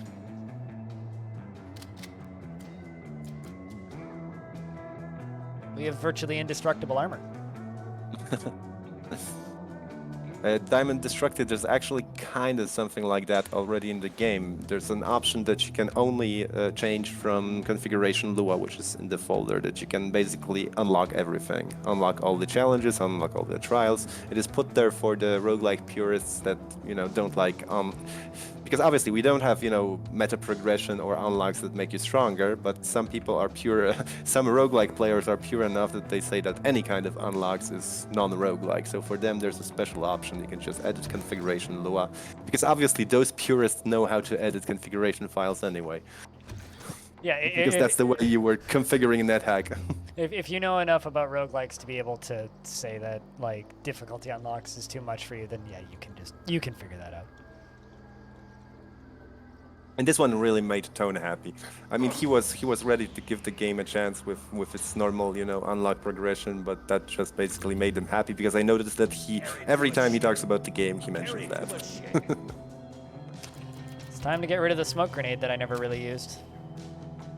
Swap it out for a gas grenade. Speaking of Tone, there's a great podcast that everybody should listen to, the Ascension Run. And they also have a half hour segment about Jupiter Hell. But mostly about, NetHack and roguelike news. It's available on Spotify and If you have a on link, the you can regular drop channels. it in the chat too. Yeah, I think I would want to find one. I mean, you sent me one not too long ago, so I actually haven't listened to that yet. It's in my playlist. I've got like 18 hours of podcasts before that. I'm a bit behind right now. Copy link and drop link. Is this? Yeah. You never know what your clipboard actually holds. Yeah. You don't want to pay something bad. Yeah, I've been during the last 2 months of development, I've been randomly pasting people parts of code when speaking to them when I really wanted to paste them a link. Imagine you suddenly get you suddenly get a part of source code instead of, hey, I can link you something fun, and then you see like C++. Not my definition of fun, is it? It's many people's definition of fun. Well, it's mine. The most beautiful thing about the release for me was that I realized that even during the biggest crunch for the last hours of the development cycle, when we were trying to get that boss fight ready for the 1.0 release, I was still having fun doing that. And when I woke up the next day after launch, my reaction was, I'm so excited to actually work on the 1.1 features. After 10 years of doing this, I'm not tired. I really want to expand the game more. And right now, when I got this feeling that I can do that without a huge deadline and a bank account that's basically trying to see how far can it go below zero, having this possibility to work on this, it's like a privilege instead of work at this point. And I know, for example, that Sliski also has the same. He like after launch, he he wanted to relax, so he started working on some new Dante elements. So there's no burnout with the project, which is both surprising for me and which makes me really happy. Obviously, I would be even more happy if I could now start up a new repository of the code for Alliance RL, but I think that's too soon right now. Yeah, no, that needs to start becoming the evenings and weekends project, right? Well, it will. I'm thinking about, yeah, actually, I might start doing that. Oh no, no! Finish playing through Mass Effect first. Come on. Oh, how did you know? Discord leaked it. Ah, yeah, because oh yes, I turned on my Discord. What am I playing thing? Yeah. Because there was a bug related to Discord, presence, and I was fixing it, and that was when I turned it on, and I didn't turn it off. So yeah, busted. I've been playing like a couple of hours of Mass Effect, and constantly wondering why Shepard is so nice and why he doesn't swear every second sentence. See, you just have to go make that Mass Effect mod that just puts all of Mark Near's lines into it. Do I take Yeah, the just 3 smoke grenades on the ground here, or do I leave them? There's 3 of them. I feel like it's a waste, but they're just smoke grenades. Well, just never throw away a gas grenade. But I think you learned that. No, I definitely know to not throw away the gas. I'm thinking about throwing away a crack grenade. That's where I'm sitting right now. Well, frag grenades are probably the most useless, but you don't have any. I would, if you would have a frag grenade, I would swap it for the smoke grenade. But I you already don't have swapped a it frag for the gas grenade. And that's a good swap. Yeah, I don't know. I think I'm just gonna leave the smokes. The smokes are great for like blocking line of sight. I've also got 2 red cards here. Like, what even is this one? There's an EMP up here. Like, I want all of these grenades, but I need the ammo because I'm kind of ammo hungry. So.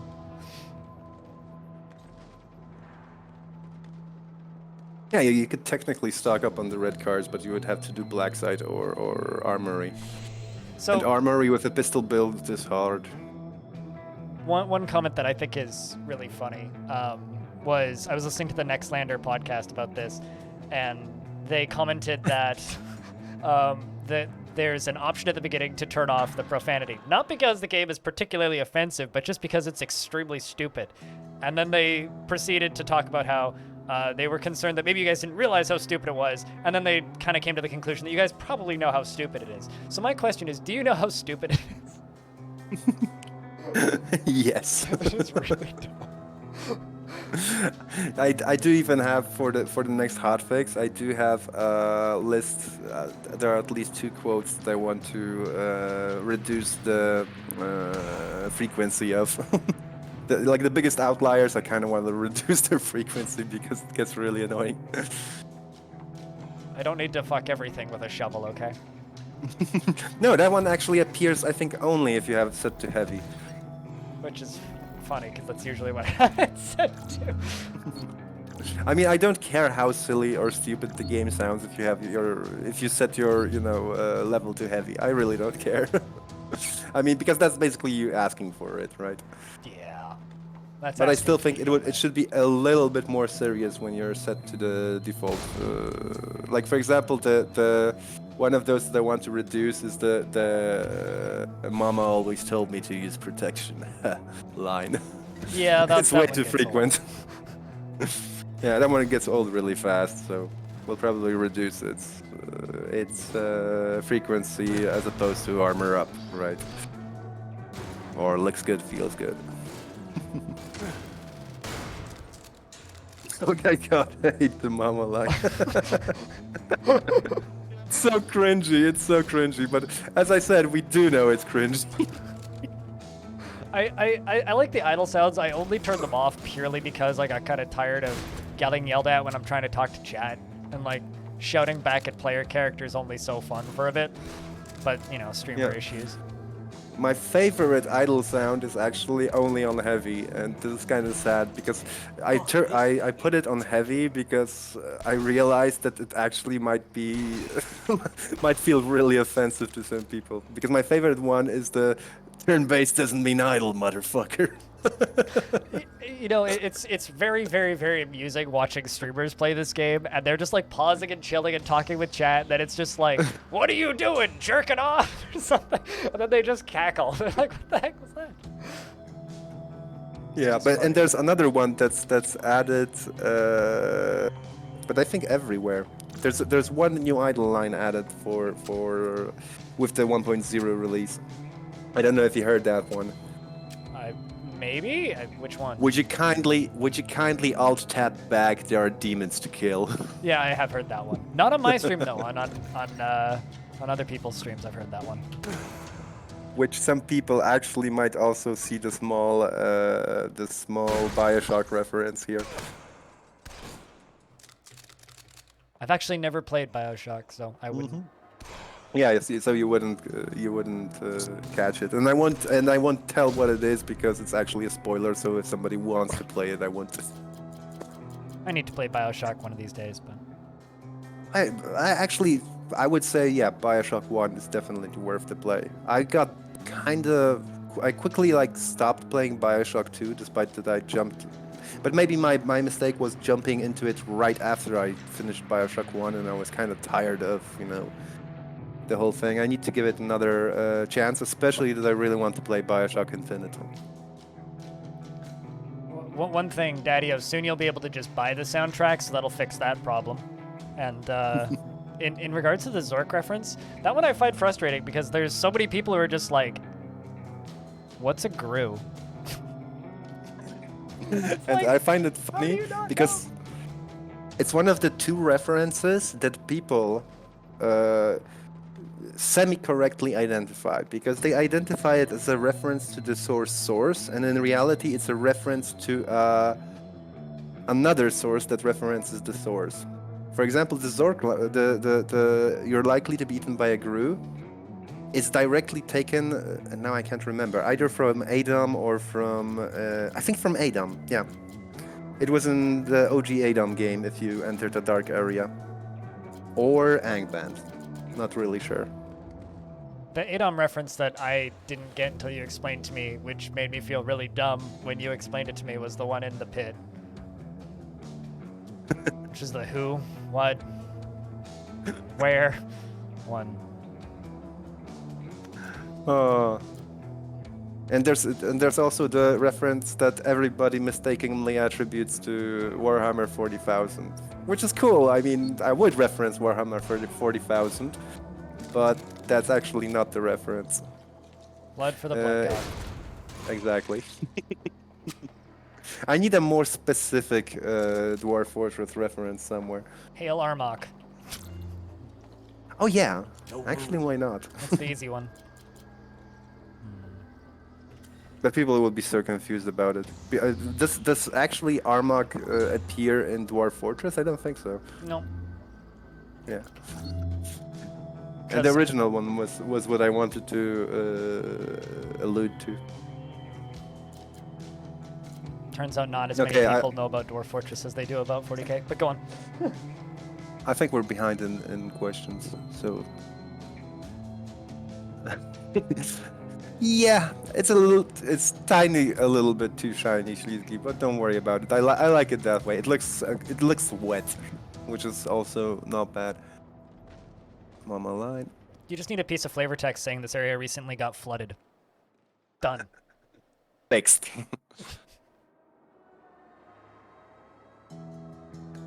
Yes, Stone. Yes, there are other armor lines, but there are not too many. We should probably record more.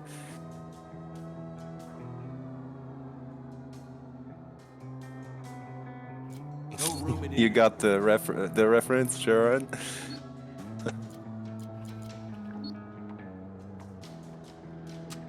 Need to get rid of some shit. Well, the other problem with the GRU's comment is GRU is the name of the bad guy in Despicable Me. Well, actually, the main character in Despicable Me, but who's also evil. I've had people ask why there's a Despicable Me reference.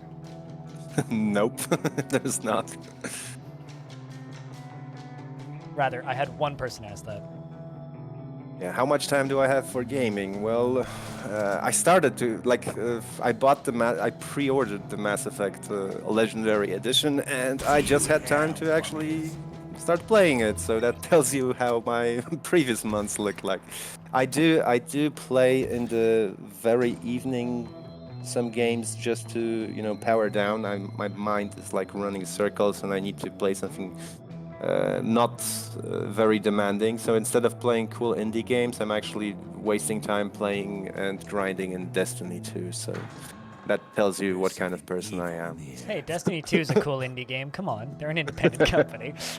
Yeah, counts, still counts. Hey, we got a unique. I don't know what it is, but Technically, Oblivion. Technically, all ranged weapons actually have a melee weapon attachment. Ooh, unique. Have a melee ranged attachment. So technically, we could make. I think that's even a good idea. We'll make a Bione. Like one of the mods would allow you to attach a Bione, which will significantly increase your melee damage.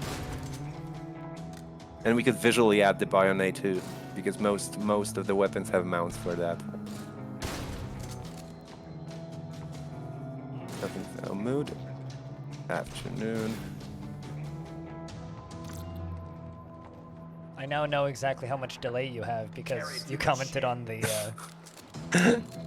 Yeah, the delay is pretty significant, unfortunately. Yeah, there's a bit of delay. I can't see shit. It's all good though. Once you run out of questions, on my trick. I'll first answer the roguelike question. So I haven't played a roguelike like seriously. I did okay. The only roguelike I played within the last 10 years was I played an hour of Golden Krone Hotel. By the way, great game. If you haven't checked it out, do check out Golden Krone Hotel. So that's the only time I played a roguelike, and the reason is that roguelikes are games that require you know, a time investment to actually learn about them to start having fun. And time was something that for the past 10 years I think I had one vacation during the past 10 years. So that basically shows you when I start playing, when I play a game in the evening, I play a game just, you know, simple, dumb, just to relax and go to sleep. I would love to play more roguelikes to, you know, have time to get invested into such games, like in the old days. But I just don't have the time. And before Destiny 2, it was Warframe. So I played definitely different games than I designed. Okay, I do play those. I did play a lot of, for example, FTL, Slay the Spire, and Into the Breach, and, you know, those type of games. I'm less inclined towards playing any kind of. Surprisingly, when I play AAA games, I go towards the ones that are real-time, like Skyrim, Warframe, Destiny, and kind of Twitch-based. But when I play indie games, I never play platformers. I always play those turn-based games, right?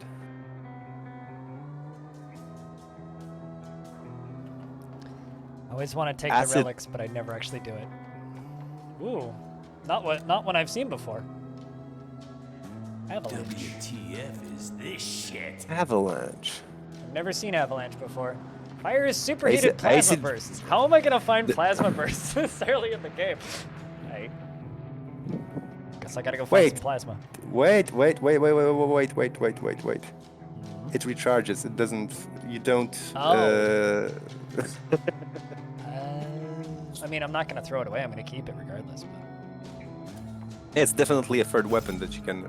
You know, you can play around with it right now until the enemies start getting more dangerous, definitely. Okay, the question was...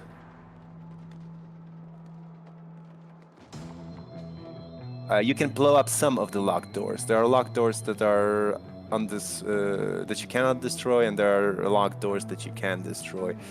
Depending on, like, the plot-based locked doors you cannot destroy, the random vault doors within a level you can destroy. Helldivers. I never played Helldivers, so there's no chance of a reference. Unless somebody else in the team played. Swashbuckler is actually probably going to get a buff. So if you like Swashbuckler, you'll like it even more. There acid kits are there skills in this game? Yes, there are perks, which double as skills. Basically, if you want to get better at something, you choose related perks. What's my trait screen right now so they can see it? Sam, what's your favorite weapon and why isn't it the quick blade? Oh, do I have a favorite weapon in Jupiter Hell? I think it would be Death. Or maybe Love. Or Love and... Actually, yeah. I'll cheat. My favorite weapon is Love and Death. I had a YouTube video get demonetized because I had Death and Hate. And I put Death and Hate in the title. And it immediately got demonetized after I put it up. And it was like, due to inappropriate content to the video. I was like, come on. And I appealed it. They were like, yeah, this is fine. Which I thought was really funny. Who needs light anyway? Oh, I'm likely to be eaten by a Gru. 2 curbs, yes, the barracks are definitely doable, but what you have to do, you cannot walk inside of the trap. The best way to do it is walk by the edge, trigger the trap, and once you trigger it, run back to the bottom side and keep by cover as they come by. Then come back in, try to bait another one out, and it works out. There's like 2 ways I found that make beating that area easy, and the first one is just bring a lot of smoke grenades and run into one of the side doors immediately, and the other one is like what you said, just shoot a door and trigger the trap early. Gotta arm up. Mr. Progressor, can you explain more about how the enemies respond to sound? So basically, the moment you shoot, or if you hit something with an explosive weapon, each weapon and each action that does sound has a radius, and within those radius, you kind of tick every enemy, and each enemy compares his listen value. Some enemies, are better listeners and better or worse listeners, and if it all checks out, so if the values are above 0, then he gets a marker, an internal marker towards the source of the sound, and he goes to investigate it. The AI is much more complex than people realize. I mean, the AI becomes extremely complex, or it becomes really easy to notice how complex the AI is when you play a game like this, and then play a game that's similar but has really simple AI. No names mentioned, but there are definitely some games out there on sale on Steam right now that are similar in gameplay styles, but maybe a little bit more modern, or don't really know what they're doing, and end up just wanting. When it's like, oh, I can just, do one action to kill every single AI the same way. Helldivers on pile of shame, huh? Sleazy. I would have to take a look whether I'm interested or not. It's a twin-stick shooter by the Magica guys, if I recall correctly, for Helldivers. Oh, twin-stick shooter. No. I just don't have the patience to play. I will try. Right now on Xbox Game Pass, you can get Hades for free, so I will probably try that out, but I'm not joking that I don't like meta progression. I really don't like meta progression. Yeah, I was similar with when it comes to those types of games. Like, I was interested in the Ascent, and then I took one look at how much there was in the progression system in that game. It's like, oh yeah, you have to grind out these quests so you can grind out these quests so that you can grind out these quests. I'm like, how about I just play something else? Cooler SK asks, what's your favorite weapon in Warframe? And it will be, or already is in JH. My favorite weapon is the Redeemer, the Gunblade. But I don't know how I would make that work in Jupiter L. Probably a hybrid melee shooting weapon. How would that work? That's actually a great idea. I'll try to see if I can make the Redeemer work, and I could even name it the Redeemer. I'm pretty sure the Digital Extremes wouldn't mind, and it would be a unique weapon. Damn, that's a great idea, Cooler. You can ping me about next time you see me, ping me whether I added the Redeemer yet or not. Yeah, wow, those mechanics. That would be like the perfect swashbuckler weapon. I want someone to make a demake of Warframe as a roguelike. It's like a 7-day RL or something. I thought about that. I seriously thought about that. I thought you weren't going to make any more 7-day RLs. I thought about that up to, trying to think in my mind how I would do some things to make it work. So, but the first well-designed 7-day RL I had in my mind that I didn't do was a Mass Effect multiplayer 7-day RL. Somebody did it, but it definitely didn't do it the way I would do it. So I would still want to have an attempt on that. But no more foreign IPs. Letters from lawyers are cool and they give you a lot of Twitter followers, but I think I'm too old for that shit. It's put enough gray hairs on you already. Yeah. Barracks, knock door. Stealth, scout run, stealthily inside one of the bottom rooms. Does the radius go through walls? I don't think it does anymore. It did at some point. But depends on the radius of what. For example, the Jack Splatter radius, the GAC gun, it goes through walls and I'm okay with that. Fucking cold. Must be getting warmer. Well, we're at Central Dig. We're almost at IO. Yes. Yes, there are the different weapons have different loudness, and I think I'll add that to the expanded weapon information in the Helpedia. I have a question about the Helpedia. Are you gonna have a little videos of all of the different master traits? No, definitely not. That's a lot of work. Real time. Wait a second. We actually added video support recently, so we might actually pull it off. And it would look cool too. Because it's really helpful for certain abilities to just have an idea of what it's gonna look like before you actually get it, so you know it's working. Okay, but how would you do a video of Survivor? Sitting in cover and then just zoom in on HP. I don't know. Yeah, some of them are more visual, some of them are less visual, so it's really hard.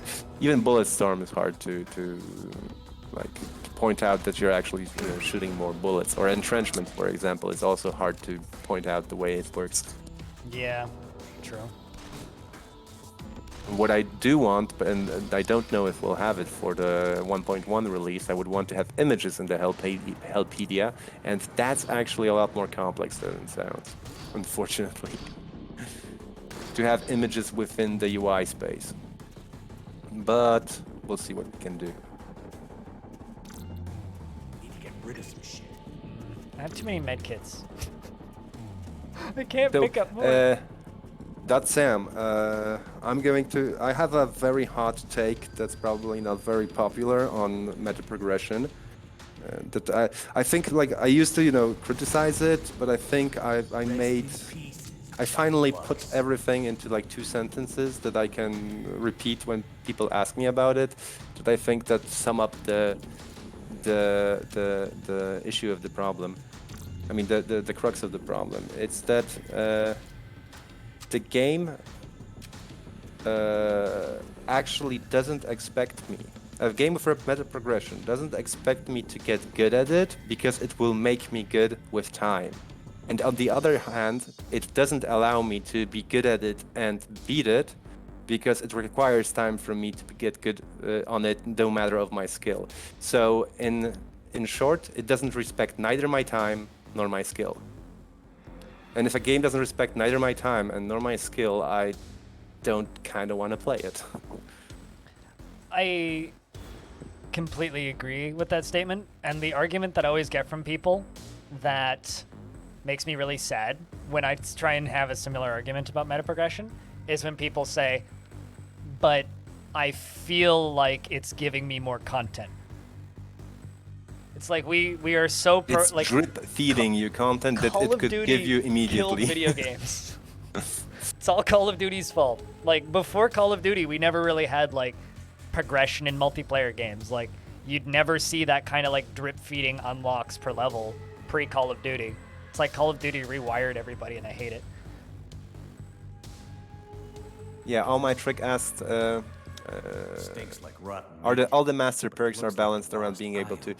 They are somehow balanced around the highest difficulty. That's true. Some master traits are much more easier for, like, if you play on medium, they definitely don't feel all of them as strong as each other.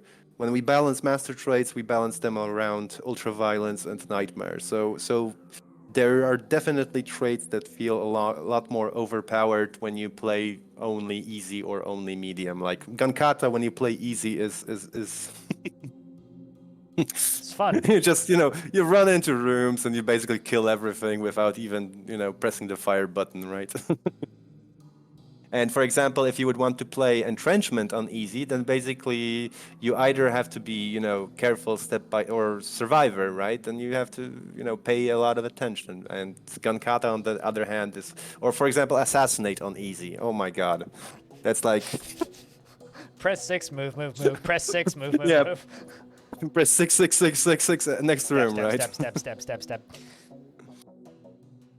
So yeah, they're definitely not balanced around easy. I mean, easy's supposed to be easy, right? So, Mm-hmm.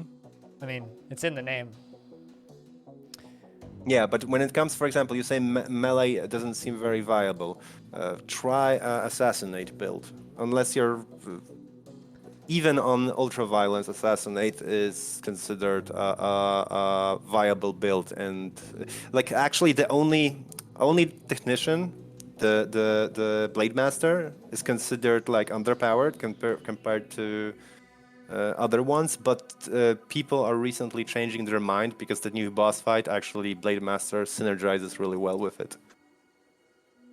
One thing that I would like to say is, like, I think that statement actually kind of emphasizes the depth of the game, because if one person can say that build isn't viable, or I don't know how that's viable, and then another person can take that build and destroy with it, just kind of proves that there's multiple skill levels to the game.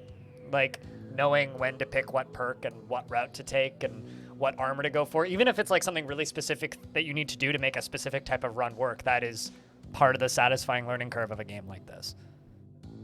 Oh, and here's another good point, that Nightmare actually, on Nightmare the traits are unbalanced again, the master traits, because Nightmare favors builds that have a high gibbing potential. So basically, if your build can gib enemies on a regular basis, then it's probably better for Nightmare, which actually buffs the melee builds, because all of them are, based around ridiculous damage. All right, so is there anything you want to say about IO before I start demolishing it? So yeah, IO is a great moment to actually, say a few words about CRI, right? So CRI, as you mentioned before, the idea behind CRI is that it's the Weyland-Yutani corporation from Aliens, but in the Jupiter Hell world. So basically, what many people do not realize is that the CRI soldiers and the CRI bots here, they are not demonically possessed. They are basically, they are humans like you, with they basically don't have the same agenda. If you go, for example, to the CRI branch and take a closer look at the enemies you're targeting, they're not former CRI soldiers. They're actually CRI soldiers. You go there and you wipe out your fellow humans instead of killing demons, which is which might be a little bit weird for some.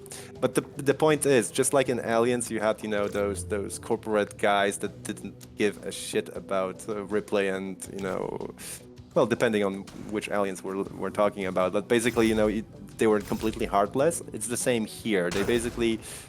They are the reason this whole thing happened, so they basically send a huge force of soldiers to wipe out everybody, and you are everybody too.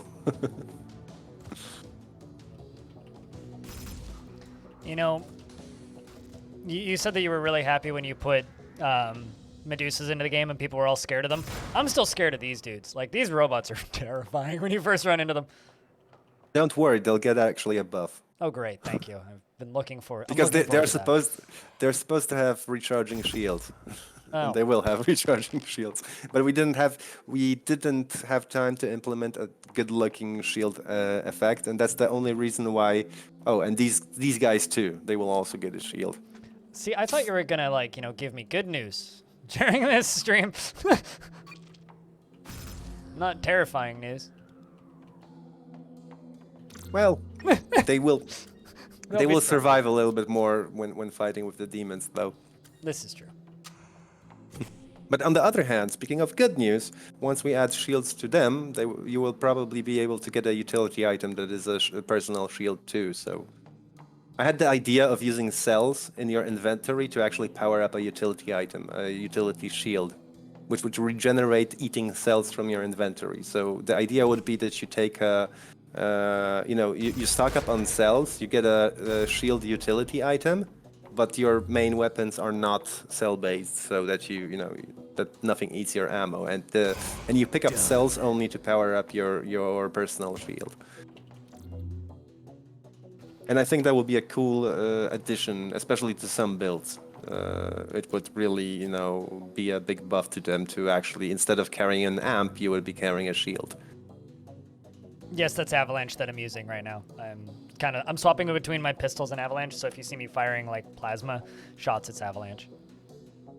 But it's actually a really nice extra weapon to have because I don't need to carry ammo for it, so. And considering that I think, it was yesterday or the day before, I was watching Evil Trick from your team, and he managed to get to the final boss, but he ran out of ammo. Yeah. because he actually went through the Inferno gauntlet. Oh wow, yeah, that would do it. So Avalanche would actually give him the win there if he had it. Yeah, I mean, there's also that recharging rocket launcher. There's a few weapons that recharge. There's the CRI blaster, the Firestorm rocket launcher, and the Avalanche. Those are the three recharging weapons. I mean, a sword probably would have done it too. Oh yeah, or a sword, or get a melee weapon. Yeah. A chainsaw. But especially if you're playing the Marine, when you can pop adrenaline and be pain resistant, then because the point was he had a lot of healing items, so he had the staying power to kill the boss even in melee, but he didn't have ammo to kill it with, and obviously bumping him with the butt of your pistol, well, doesn't do much damage. Yeah, unfortunately. There's no double damage fists in this. No fucking room. We need the Berserk power-up pack. But speaking of Avalanche and uniques, this is also one thing I want to add. With each update that we're going to do, they will not be as often as they were. So basically, we're planning to do the 1.1 update in 2 months. No room in him. But with each update we do, we will be adding more unique items to the game, and probably also more exotics and/or relics. So basically, those things that whose finding that actually influences your run. Because I think that we don't want, for example, like many run-based games. I had that negative comments about the game, mentioning that nothing that you find actually influences the way you build, so you can always build the same, which I don't think is true, considering the unique items and some relics. But but on the other hand, I don't want the game to be like you build around what you find, because I would want the game to be, strategically consistent. That you can basically win the game every time if you're good. But on the other hand, I still think we need a little bit more variety when it comes to build changing items that you can find.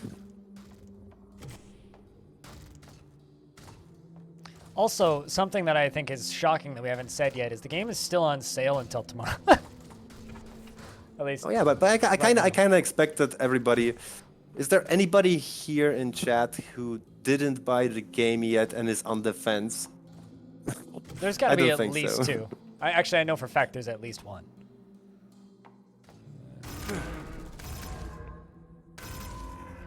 I think more people here are actually, already bought the game and want to listen to some stories or will not buy the game but are still interested in, hearing about it. Ah, Sleazy. I didn't buy it. Well, there you go. I don't think you can physically buy it. I mean, you would have to set up a new account to actually buy. Oh wait, you can buy it for somebody. You Yeah. could go buy it on GOG probably. Unless that's where their account is. I think Sleazy has a GOG key. I don't think. Wait, I don't know if Sleazy actually has a GOG account. I was gonna say, like, it depends on whether or not they have a GOG account. Wait, I don't have. I don't have Jupiter Hell on GOG. Oh, you should go fix that. then. Unless somehow the developer account is linked to my personal account. I don't know.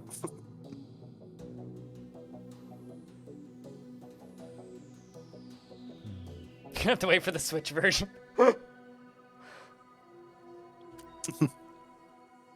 Oh, my trick. Yeah, this is actually a serious design issue. Yeah, I don't want to clutter the item pool, so we always need to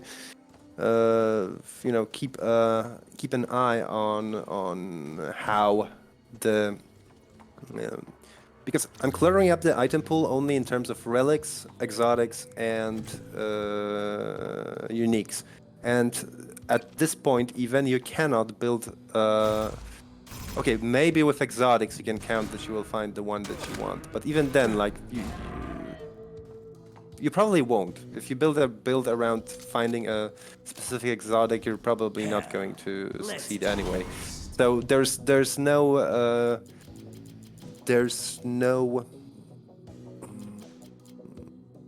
so we don't have to worry about that some exotics will start to become rarer because no builds actually depend on it. However, we may add. However, right now we have, for example, some outliers in the unique department that are like significantly stronger than other uniques, and they can be cough. hammerhead. And while they probably will be nerfed a little bit, we will have to worry about it less once we have more uniques in the unique pool. Because it would be actually nice if you find a really powerful unique from time to time. Have a totally busted unique that's really hard to find. Yeah, but if you find Hammerhead every, 4 runs, that's 3 runs that's in a becoming row. boring. Yeah, that or 3 runs in a row. Yeah, that's too often. So the solution here is give it a little bit of a nerf and add more uniques to the pool. Like for example, we don't have any unique SMGs, which is sad. Poor SMGs, they ain't getting no love. Mm-hmm. Although we do have the that's Emperor. them. We do have the Emperor protects SMG though. Sorry. Yeah, but it's an exotic. Yeah, but it's not a The unique. Storm SMG. Yeah. It's just an exotic. It's not green. Don't level up. Yeah, the freezing relic is probably one of the strongest relics in the game right now, and it's a minor relic, which is funny. And the question is behind the Soul Stealer. Actually, the Soul Stealer became Soul Stealer only recently. Before that, it was just Demonic Sword. So it was a fixed drop before actually Uniques got introduced. And once Uniques got introduced, considering it's the strongest and it's supposed to be the strongest melee weapon in the game, so I converted it into a unique while still having it as a fixed drop. And for example, if it wouldn't a fixed drop, it would probably be overpowered for a random drop. Soul Stealer, especially if you would get it early, that thing can go definitely out of hand. Yeah, I don't think I've ever gotten Midnight a Soul Diamond. Stealer outside of the spot that you're supposed No, to it get doesn't spawn. It doesn't have a rarity at all. It isn't in the pool. Okay. Yeah, I've only ever gotten it there. So.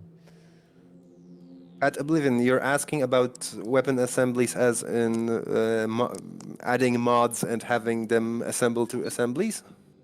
Because if you're asking about that, that's not going to happen at all. Because this is a feature that was way too wiki reliant and way too... Like, I kinda regret adding assemblies to Dumarel at all.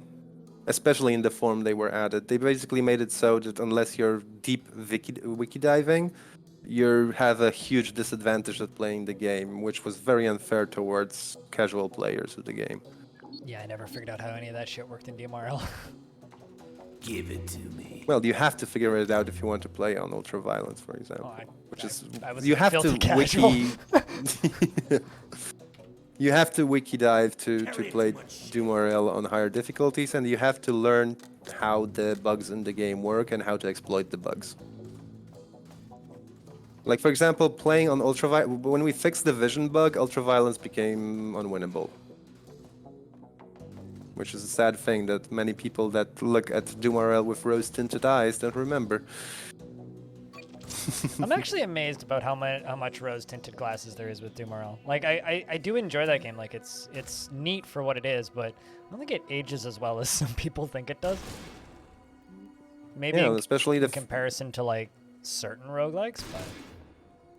Yeah, especially it pains me that the people that diss Jupiter Hell compared to DMRL are those people that actually played on higher difficulties, and I completely don't understand that, because playing on higher difficulties was based around two exploits of bugs. The first exploit was that if you can shoot a shotgun into darkness every couple of moves and know where the enemies are. So basically radar shooting. And once you know where they are using cat eye, you can actually shoot them from behind vision, which was really tedious to manually move your targeting rectangle to, and it completely didn't feel like Doom, because if you were playing optimally, you didn't even see any enemies on the screen because you were killing everything out of sight.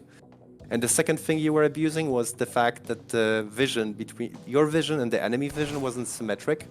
So basically the enemies had a hole in their line of sight, which made it so that if you stood by a corner at a precisely 2 squares away from a wall in one particular spot, they wouldn't see you, which meant you could get 3 shots shooting them. Which was the bug, which fixed would make playing on ultraviolence completely impossible. So what you were doing, you learned to abuse one bug and abuse another bug, and that was the strategy, the deep strategy in the game, which is totally absent in Jupiter Hell, judging by the reviews. Do I stick with the Duramesh armor, or do I take a combat armor? What's the state of the Duramesh? I mean, it's fully powered up, basically. Like, it's just... It's got meshed too, so... Yeah. I think Duramesh is good, especially that you're running Gunkata. Yeah. So the small dodge is a big, Gunkata will slow you down, so I would definitely stick with the Duramesh. The Duramesh was designed to be an endgame armor for the Scout. Now the question is, what route do I take now that we're here? Also, notice that you'll have all your multi-tools for ammo. Oh yeah, I will have a ton of multi-tools for ammo. That's kind of what I was thinking. I'm kind of thinking about going... man, actually. I don't know. What's the main route? Is it Infernal Lock, It's or Infernal is Lock, it... yeah. I was going to say go the main route, but if it's Infernal Lock... I could do Infernal Lock, like, I know how that's silly puzzle If you would have poison resistance, I would suggest going Mythic Mines, but I don't think you have poison resistance. No, I don't. I'm kind of considering Shadow Halls, but like, I don't know, like none of these. I think I might actually Shadow just do Halls eats Infernal ammo. Lock. Cause like everything is either like, well, Mephitic Mines I kind of need poison resistance. Cry Laboratory I need a shit ton of red cards, which I don't have. Shadow Halls is kind of pointless because I didn't have the redacted, and I'm not walking around like what am I really gonna benefit about going to Shadow Halls? Like, not really.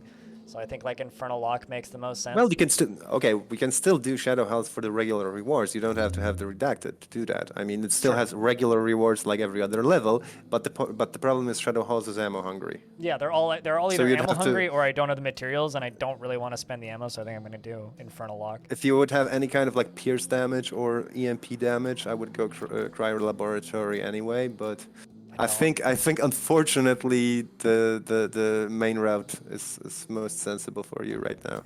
I don't think that's unfortunate necessarily. I like IO. So, yeah, IO has just. Oh, I was gonna say this. Something that you've talked about quite a bit is adding bosses to the main routes, and I was gonna ask a little bit about that. But if you had something you wanted to say, shoot. No, actually, that's a great question. We do want to add. We do want to. By the way, this generator, if you look at the map, this is actually the closest to the original Dumarel basic generator. It's a BSP generator, but compared to the Dumarel one, it actually creates how do you call them? Creates corridors first, and then does the subdivision into rooms. I didn't trust those barrels. Yeah, bosses. So yeah, the plan is to have actually a boss at the end of every moon, and I think that would be nice. The ultimate plan would be to have them each have their, be a completely unique mesh, and not just, like a larger version of an enemy like the current Swordmaster is. So yeah, we will probably have like a bot. We will probably ditch the whole Valhalla spaceport area and make it a little bit more interesting, because maybe for me, I'm kind of sick seeing the same layout for so long time, and I think that it could be that Valhalla spaceport could be much more interesting, especially that we have already some art assets that are explicitly for the spaceport, which we didn't use. So. And we would also want to add a mechanical boss enemy there. So the same with Europa and the same with Io. The way you transition actually between the episodes was supposed to be different, but the transitions would require additional. I'm kind of behind. That got a little hairy for a second there, but we're okay. I just tellied out. I thought I'd killed the bot that was behind me, but then it chucked poison at me. I was like, you know what? I'm out. I don't want to stand here. Yeah, the sentry bots, due to the fact, the late game sentry bots, due to the fact that they get a poisoned rocket launcher, are still a threat instead of being, just, pushovers. At the very least, you don't make their smoke screen into poison, because that would be obnoxious. Hey, that's a great idea. Please don't. I like the idea. Add it to a Actually, why don't they have a poison smoke screen? Yeah. I almost thought it was a bug, but they didn't. Melee. Oh yeah, true. That would make melee runs extremely. That would make them like the bane of melee runs. Could be like a random pop-up in like late IO, but anyway, I feel like I interrupted you there. With my... No, I actually see that I have some questions that are still.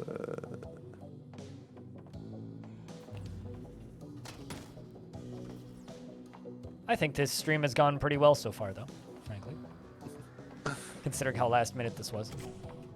Like, we planned this yesterday. Yeah, this is very last minute. She's right. You could always try to find a gas mask for melee. I've seen people like turn down gas masks now. It's like, be like, oh, why would I need that? It's like, oh, you know nothing. Yeah, especially on IO. I would happily swap my helmet for a gas mask, but... What did you learn from the release what new players struggled with compared to the feedback during EA and Kickstarter? So, okay, during the release I noticed that while we were in early access, like nobody cared about the UI. And right now that we get more and more like casual players who never played a roguelike, the UI is something that more and more people are struggling with. We do have a plan on our roadmap to introduce UI 2.0, which will be more, more modern. Not so much Commodore 64 as this one, but it will take still some time to develop, and I don't think that this is the highest priority right now. Another thing that we learned is that people really are angry about a game which doesn't have mouse support despite never playing it. This is something new I've learned. Like, people can do big flame wars on the forum about a game that they didn't buy because it doesn't have mouse support, which kind of makes me sad. I mean, especially that people, I know they assume that this game controls in a different way that they think they do, and this is... but they're still willing to fight over the fact that it doesn't have mouse support, never even asking the question, does the game actually need mouse support? Like, I noticed that the first person who asked about mouse support actually went and bought the game. And later in this topic, she wrote a post that it plays really nice with a keyboard and she doesn't really need the mouse. Like, everybody ignored her, obviously. I mean, she bought the game. What right has she to say about mouse support, right? Yeah, I don't know. The mouse support thing for me is like a very like multi-pronged totally. For me, it's totally a thing that mouse support has to be in this game due to accessibility reasons. Yeah. That's like, for me, that's obvious. That's Yeah. why mouse support was always on the table and it was always planned. But also like a complete, I'll never add mouse support enabled by default into the game either. Yeah, you got to go digging through a menu to find it under accessibility or something. Yeah, yeah. Unless it turns out like extremely well, which who knows? Maybe it does. But the game just right now, as I see it, you will lose so much by playing it with a mouse as compared to the fluidity of the keyboard controller experience that I just. And if there would be mouse support, people wouldn't even try it that way. I want to ask a question, just because of what Two Curbs said. Now, I have repetitive strain injury in my wrists, right? I'm at my computer 10 to 14 hours a day. Moving around in this game doesn't cause me any problems whatsoever, because I sit with decent posture. So I do actually wonder, like, when I play games on a controller, I death grip the controller and cramp my hands. So I can't use controllers, but I have no problem with keyboard. So what are you doing with your hands that you're getting sore hands playing a game like this? Like, I'm genuinely curious. I know what they do. They actually remap to WASD without even trying the tutorial, and put their hands all together in the same place on the keyboard. Like, this is something that people ask me. Why isn't the movement WASD by default? I know that some people are okay with that, and they actually play it and remap fire and reload to more to the side of the keyboard. But the initial reason why we use arrows instead of WASD is because WASD is used because people have their other hand on the mouse. Their dominant hand is on the mouse, and their dominant hand actually does the movement, which is most of their inputs. And in Jupiter Hell, 99 of the keyboard presses you're actually doing it with your you're doing movement, right? So it doesn't make sense to have. It does make sense to have 99 of the key presses on your dominant hand. Obviously, if you're not right-handed, then you can basically, remap it. But the reason why we're using arrows is to have most of the work done by the dominant hand. Shit's getting hairy. We'll be okay, though. Don't die before Dante. I won't die before Dante. I'll die on the final boss and disappoint everybody. No, there will. No, I'll try. I'm doing my best here.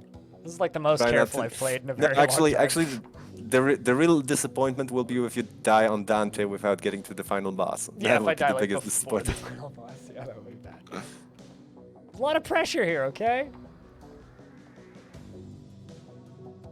Okay, I'll read the chat for a moment.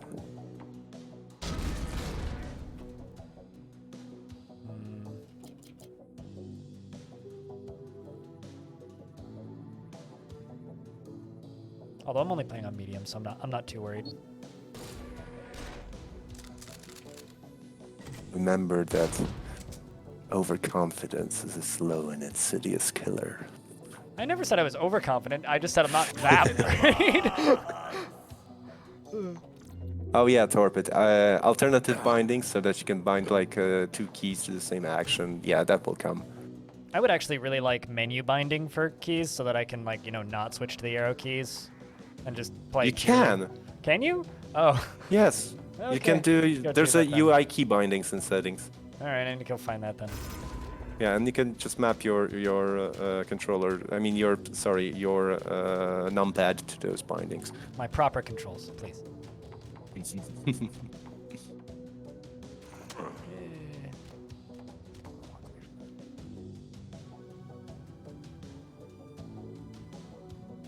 Turns out I spend less time typing when programming. That's because Oh, you're that's just waiting true. for stuff to compile, right? When you're playing, you're actually typing a lot more than when you're programming, because when you're programming, you spend a lot of time thinking. At least I hope so. Thinking. Yeah, it's kind of mandatory when you're writing code. It sounds like work. Yeah, I treat it more like puzzle solving. Finally leveled up Avalanche.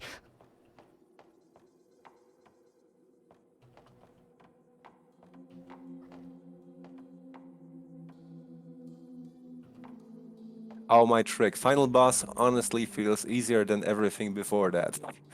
I know many people would disagree. The previous final boss was so extremely easy that it was a joke. But we cannot do the final boss too hard, otherwise, like, if most of your deaths are at the boss, that's something that I think FTL did wrong. They had a very big difficulty spike right at the end.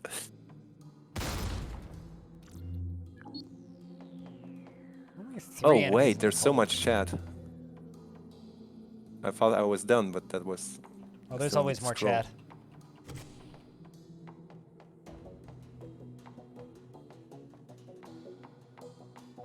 And yeah, Swordmaster is designed to be a kick in the nuts. Unless you specifically build towards the Swordmaster, you will probably die.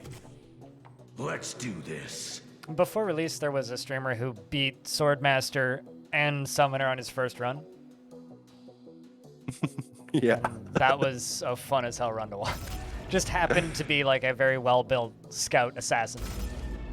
Mm-hmm. CYJL Sigil, yeah. You should think of Equilibrium when you see Gunkata. In this game, Gunkata is a direct reference to Equilibrium.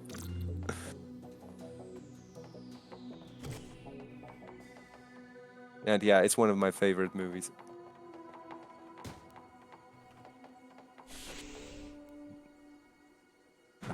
The amount of coffee everybody here drank during the last 2 weeks was absurd.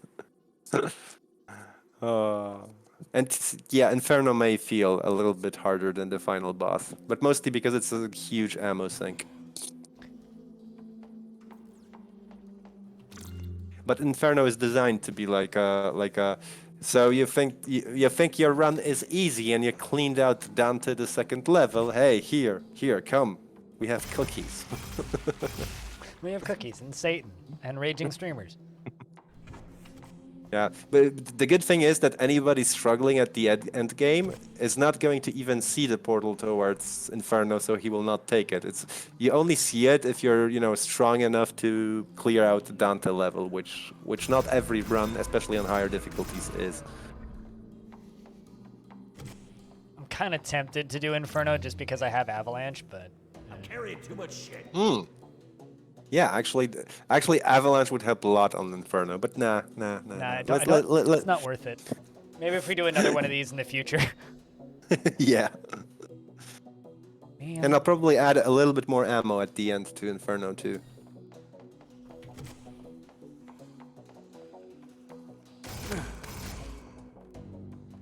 Oh yeah, once you have Soul Stealer, the rest of the game once you have Soul Stealer on a melee run, the fact that the rest of the game is easy is by design. Yeah. I mean, you're supposed to feel like all powerful when you defeat the Swordmaster. if I walked up, I would have stayed in the smoke, and I don't think I would have actually gotten the poison. I didn't get the poison until I moved left. Which I think you're still behind on, but... Yeah, I'm just looking at that. Yeah, should have gone up. Should have gone up. By the way, something that not many people know, you can throw a smoke grenade on a poison patch, and it will dissipate. Huh. Which is useful on levels that have those smoke generating things, right? I don't know if Daddy-O's still lurking, but that's something that Daddy-O should add to the lists of guides he's gonna do.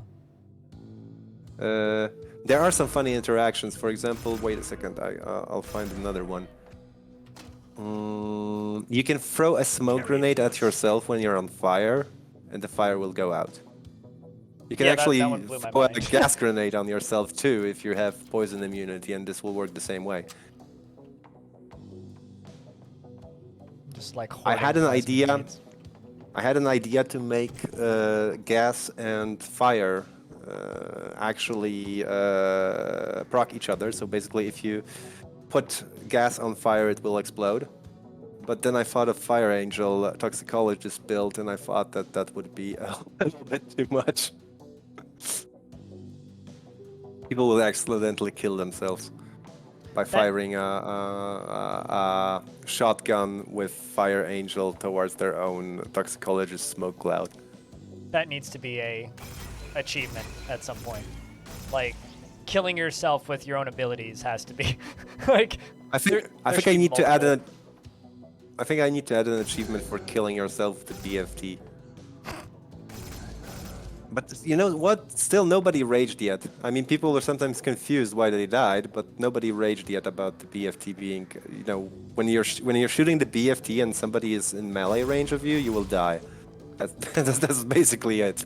The only time I've ever raged when killing myself in this game was when Grenades. you couldn't throw grenades over boxes, and I was standing right in front of a box, and I tried to throw a grenade over the box and just blew me up. That's the only time I've ever like legitimately gotten mad at killing myself in this game.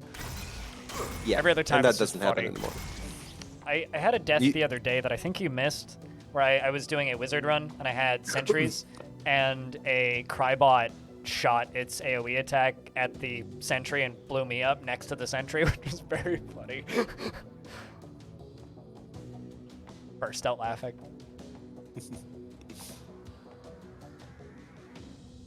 But still, the one person that thought it was a bug that he died when he shot a BFG, he told me that because unfortunately I need to fix the bug that if you kill yourself by the BFG, it doesn't tell you what killed you. So you got 178 damage out of nowhere. And he was like, some kind of bug killed me, right? And unfortunately, it was a screenshot of the Mortem, so I saw in the background the green afterglow of firing a BFT. So I asked him, you fired a BFT with an enemy beside you, right? And he's like, how did you know? Because the afterglow is still there. My favorite patch note that you've ever had for this game is player can now give themselves. Yep, you can now give yourself. Which happens only with the BFT and the plasma grenade. That's the only two sources of damage in the whole game that can actually give you, and neither of those is in the hands of the enemy. So basically, if you give yourself, it's always on you. I mean, if you get gibbed, that's always on you. Ah, Gunkata. I spent way too much time calculating the angles for Gunkata. It works. For it to... Yeah, it worked. It was worth it. Last thing's a Medusa. Yeah, Ow. because it's floating. Gross. I don't like Medusas. That's better.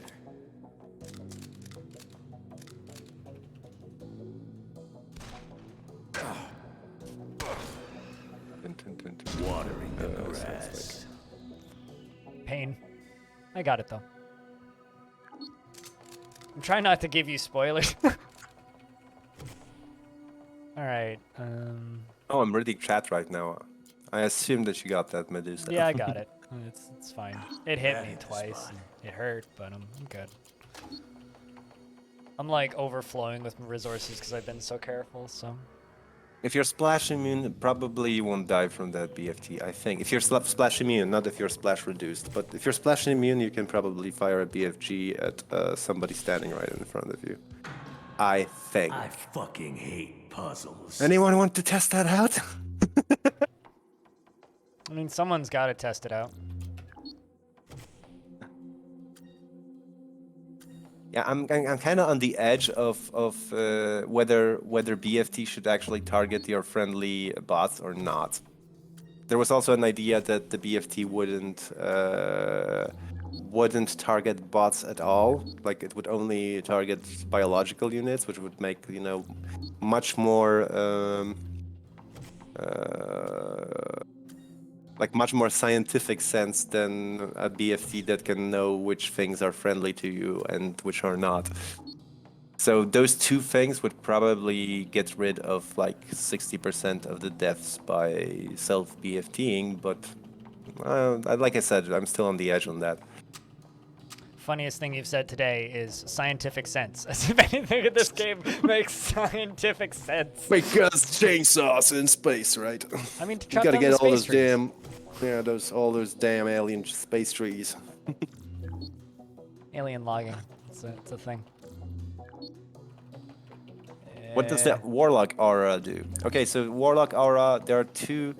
There's the regular Warlock aura, which all the Warlocks have, and the Warlock aura basically regenerates health of all enemies, of all, demon friendlies around the Warlock, including himself, and it regenerates it up to 2 times the health, so they get over health. The other thing with the Warlock is the Arc Warlock has a separate aura, which is called Warlock's Gaze, and this one, what it does, it basically produces pain in you without damage. Basically, if you see the Arc Warlock, you are in pain. Good luck with your Angel of Carnage run. I got an EMP mod pack and no guns I can put it on. I wonder how much easier Angel of Carnage is right now when we changed the rocket launchers to have impact damage on impact. I haven't tried it since, so... Ooh! Now, if you had this, and you would still be able to go to CRI Labs. Yeah, but... That would actually work. An EMP mod makes the CRI branch a lot easier. I need to swap out my main pistol because I'm still sitting on like a advanced 1 like sidearm, so I should probably get something a little better. And you're low on 44 ammo. Oh yeah, I need to swap something out. So. Well, if you have a lot of multi-tools, you can always I have 10. produce some. Wow! You don't have to worry about 44 once you get to Dante. Yeah, I'm not. Dante I'm not, has, by that's not design, concerned. has two ammo stations.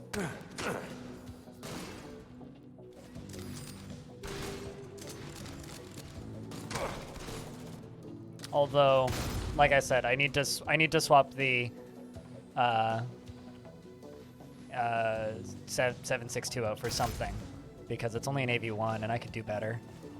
So I'm kind of hoping I'm gonna get something here. Well, with Gunkata, you can basically win the game with a basic modded pistol I mean, right now I can medium. I can win the game right now just by like outblasting everything. Ooh. Chink. Well, that was a fairly unproblematic. Ooh, improved stealth. Yeah, I don't know. Fairly. Silent or Silent. improved stealth? Because I've got both. Well, Which one do I take? well, you barely use stealth because you're on medium, right? Yeah. Well, I'm using definitely it for, like, take block line that- of sight. Definitely take that CRI device. Oh yeah, absolutely. I've already got one. I think I've got 2 now. Yeah, now I got 2. I don't think there's any other reliable get out of. I think this is the most reliable get me Get out of jail free. save me item in the game. No fucking room. Oblivion, Blind just, if you watch the replay carefully, Blind just showed how to get the secret stash on this level. But you have to watch carefully because he didn't comment on why he was doing what he was doing. The I fucking hate puzzles line is in there because of me bitching at this map. Yeah. because it really suited the protagonist too also, right? Yeah, it's a fitting line. Yeah, give me two minutes, I'll be right back. Yep. I mean, it's a long run, to be fair. Chat, you're alone with me for a minute. Also, this entire run for anybody watching right now is going to go up on YouTube probably tomorrow. So either tomorrow or the day after. So it'll be up by Monday. So you'll be able to rewatch this if you want to, if you missed some of it.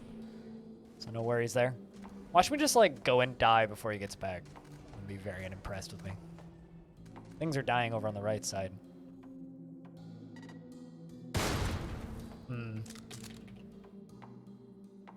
That would be very fitting, wouldn't it be? I mean, you're alone with me and like 91 other people watching, right? Right? Like, you know. Also, just seriously, thank you so much to everybody who's tuning in to the channel for this, because, you know, I've done these now with a handful of developers over the years, and some of my favorite stuff to do is just have people on the channel and just get to talk about a game that somebody makes or is making. It's fun. And if anybody wants like a more scripted version of this, I did kind of make a full-length movie based on this game. There is a interview that we did a couple of months ago now, earlier this year. It's like an hour and 20 minutes long, and it's very... it covers a lot of the history about this game, if you're interested in such things. Yeah, definitely check it out. It was a lot of fun recording, and there's a huge chunk of the really interesting things that happened during the extremely long development cycle of this game. My favorite comment, I think, from that interview is when you stated that you used to joke about releasing before Duke Nukem Forever. Yeah, that didn't work out, and then I started joking about releasing it before Elite 4, that is Elite Dangerous, and that didn't work out. So a couple of days before the 1.0 release, I wrote on Twitter that I'm going to do something for the gaming community and say that the game will release before Half-Life 3. And I kind of was expecting it to get struck by lightning at that point. I mean, it depends on what you consider Half-Life 3. Like in that song, Half-Life ... Alex. Yeah. I mean, I kind of consider Half-Life Alex Half-Life 3 in a way, but... Thank you, Belloc, but that isn't much of a compliment. I mean, it's better than a giant trash fire, usually. On the other hand, we actually, the comparison isn't too far-fetched because of the way our protagonist behaves, right? Yeah, but like... We removed the things that didn't, you know, the things that aged the worst. I mean, the sexism and everything, and left the things that, you know, are pure nostalgia. But some people still think like, this is like Duke Nukem. This didn't age well, and you know, it's too cheesy and stuff like that. But so many people actually have the exact opposite reaction that I'm pretty happy with how bad it is. I have a big stupid smile on my face whenever he opens his mouth, so I think that's working as intended. I don't think I need this many grenades or this many medkits. I need to have more ammo. I got so much stuff, it's ridiculous. Well, you haven't played a medium run for a long time, so you forgot how generous it is. Yeah, no, I mean, I've been like mostly playing hard and like UV, but like... Yeah, you definitely moved from playing medium/hard to hard/UV recently. I can consistently get to IO on ultraviolence, which I'm pretty happy about. Not the best, but I'm getting there. Well, but the game finally has like a sensible difficulty. At least the way I look at it right now, I'm really happy with the difficulty progression. That you really feel that every episode is a, you know, difficulty up. It wasn't. It was in the beginning. It was like there was a point where you survive Callisto and basically win the game. Then there was a point that you survive Europa and you basically win the game. And we're finally at a point that every episode actually gives you more challenges instead of at some point you change into a steamrolling tank. I mean that still happens if you play on a difficulty that's lower than intended for you, right? You can still like, for example, if you play on ultra violence, you basically steamroll at some point the whole game once you get enough traits. I mean, like, I'm at a point where I probably could have just done this on hard for this particular stream, but like, there's like a 70% chance that I'd win, maybe 65, depending on drops, and it's like, I don't know. I think it would just suck if I got like, I don't know, to the end of IO then died to something stupid. So. Anyway, All My Trick asks, can you teleport outside of the bounds here? The CRI teleport from, I think it was like around the Masters release, we made it so that when he checks off, because, okay, I'll explain exactly how the CRI phase device works because it might be interesting to some. The CRI phase device randomly picks 8 points on the map. But before it picks those 8 points, each time it tries to pick a point, it runs a pathfinding towards the exit. Pathfinding towards the entry of the level. And if it can't find a path to the entry of the level, then it will not consider that point. So you can never teleport into a situation that you cannot... by the way, illustrating the CRI phase skip. You can never teleport your... It just happened. You can never teleport yourself to a place that you cannot get out of. And the other thing that is with the CRI is that out of those 8 points that finally are reachable, it scans the enemy scans for enemies around that point and picks the point with the least enemies. Surprise warlock? So, found a warlock. Reload already. Wow, a single warlock? Yeah, I think it's because everybody that was in his vault they left him. And they left him all alone. Whoa, that's a really sad warlock. It's sad warlock sounds. Oh no, it's actually there's a different reason why he's alone. The reason is that he's the only deaf one. I mean, all the other enemies that were in the vault were triggered by the sound, and the warlocks don't get triggered by the sound. Interesting. I'm finally swapping out this sidearm for a slightly more upgraded sidearm. Although I could grab a plasma pistol. Lord Slav, if you get back to the entrance of the Inferno lock, you can still solve it.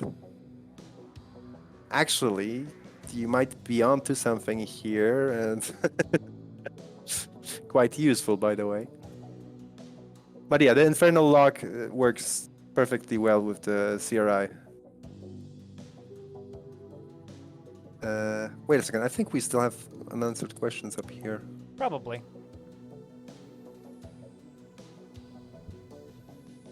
If I had more planning time, I would have pulled people for questions first so I could have had a reference list, but eh. No, that's not a big problem because we we don't seem to be running out of questions. Yeah, which is good.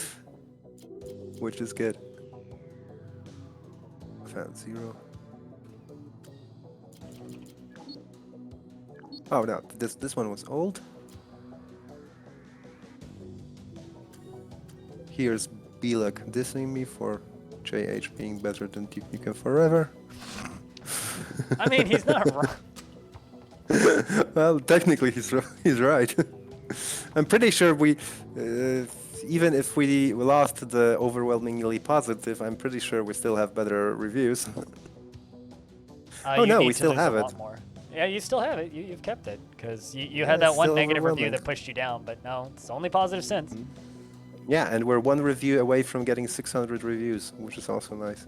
Next major review milestone is 666. Oh yeah. By the way, we still are stuck at 6. This is so beautiful. If you look up Jupiter Hell, and you look up its maximum concurrent player count, it's 666, and I'm not joking. It's actually 666. It's stuck at 666.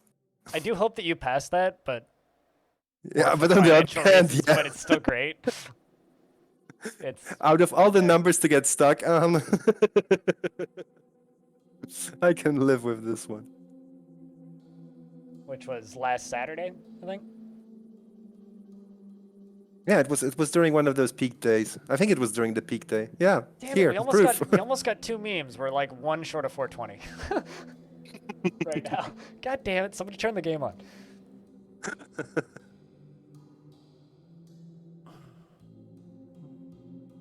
No one play anymore just to be safe. I mean, No, just set your Steam to offline mode. Okay, we got a good question. Which enemies are not inspired by Doom enemies? Well, the Warlock is the Archvile. The Fat Demon is the Ravagers. I mean, are the inspired by ManQB. The thick boys. The Fiends are obviously inspired by Imps. The Reavers are inspired by Barons of Hell. The former humans are obviously inspired by former humans. Both CRI enemies are completely like this was the idea of the CRI, and they just came from the CRI. So robotic enemies also are more inspired by general, science fiction than Doom, because Doom didn't have like fully robotic enemies. The Medusa is fairly, it kinda is the Caco demon, but not really, because it's a completely different type of enemy. Well, the final boss is obviously inspired by Doom. I mean, in my opinion, the Medusas are probably the most unique, at least that I've seen. Although they just remind me of the Matrix more than anything. Yeah, they are somehow Matrix-like. Anything that's squid-like, though, in a video game is going to be compared to the Matrix. Unless you're Splatoon. And basically everything that is fully mechanical is obviously not inspired by Doom, because Doom didn't have fully mechanical enemies. Yeah, they're all like weird fleshy hybrids. I think we missed a demon in this list. Oh, we've got the Hounds, but the Hounds are kinda inspired by Pinkies, I would say. But they don't have the same role in Jupiter Hell that they did have in Doom.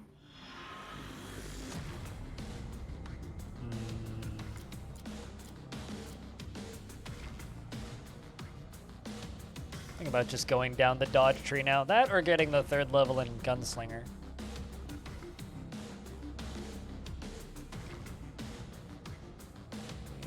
Yeah, I'm gonna get Gunslinger. Where's the Skelly boys? Yeah, why no Skellington? Oh, Revenants. Well, I mean, I guess Warlocks are also kind of Skelly-ish. Flying rocket shooting enemies. Do you really want that? I don't. Right now, I think late game variety is actually quite on a. Obviously, there's always room for more enemy types because it's more fun. And for example, if we had the possibility to add more enemy types, then we would have more situation where a given enemy is only met on a certain branches. But with the resources we have, I think that currently late game and mid game has a sensible enemy variety. But we still want to improve.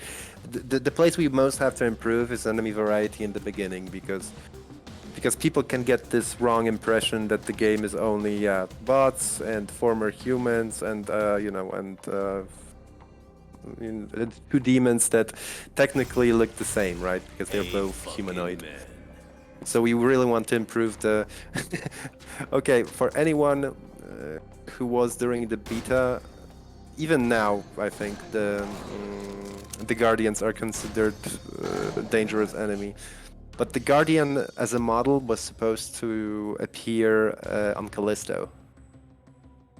Definitely not with the same mechanics that he has right now. The idea with Guardians was that they would be actually they would be peaceful until attacked. So basically, if you wouldn't attack them, they wouldn't attack back. And they would be going around and picking up corpses. Kind of like a Cogmind thing. Kind of like a worker cleaner kind of guy, right? Whenever I think about like non-aggro AI that just kind of exist, I always think about Cogmind, just because of that whole opening area where they just they exist and they're just everywhere. But like you can just ignore them, especially in the early levels of Cogmind. If you would play more Aliens RL, you would probably remember the really annoying workers.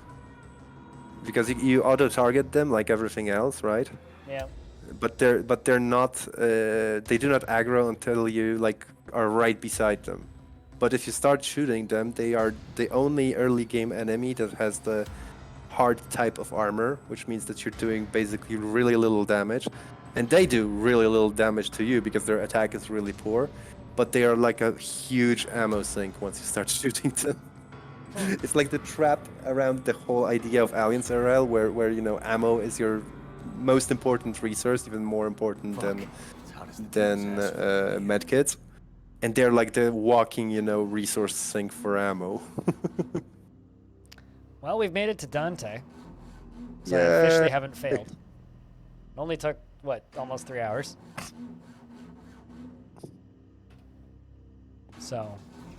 So far so good. Still wondering whether we'll add a backdrop here or not. What would it be? Just kind of like during the boss fight, right? You would have something outside instead of just pure black. I like how the rave starts the second you get into Dante. Like you're walking towards this thing, and there's just lasers coming in from off the screen. It's like, what the fuck is happening? This is definitely by design. I wanted, to have this last stand thing. Just Like, everything's exploding. Like this is the place where CRI is obviously outmatched, right? And you're the only one that can actually, go forward. So you just kill everybody because, logic. Yeah, they don't want to talk to you, do they? Yeah, they're not exactly good employers, I'll put it that way. Fun fact, you're at the stage where shooting enemies is much more effective than blowing up barrels. Unless they're toxic barrels. But this is not true for the Dante barrels, because they do have a significantly higher damage output than a regular exploding barrel. And they do plasma damage, as far as I remember. The barrels here? Mm-hmm. Do plasma The damage? ones, but still, in this part, there are the barrels that CRI brought, so those are the regular barrels. But once you enter the next level, you'll have the God, I love this door animation. Then you'll have the native Dante barrels. I think I'm gonna And come we're back also here and get preparing. more ammo afterwards. We're also preparing dedicated Dante boxes and terminals, Oh, really? which will be a boost to, which will also be a boost to any kind of hacker builds, because you will have actual terminals that you will be able to hack on Dante itself. I have a question. Do you have anything else planned for the end of the game? Because I've seen a number of people mention that after you kill the boss, just the disconnected whatever and then score screen is a little anticlimactic. I am not going to answer that question. Not going to answer that question. Okay.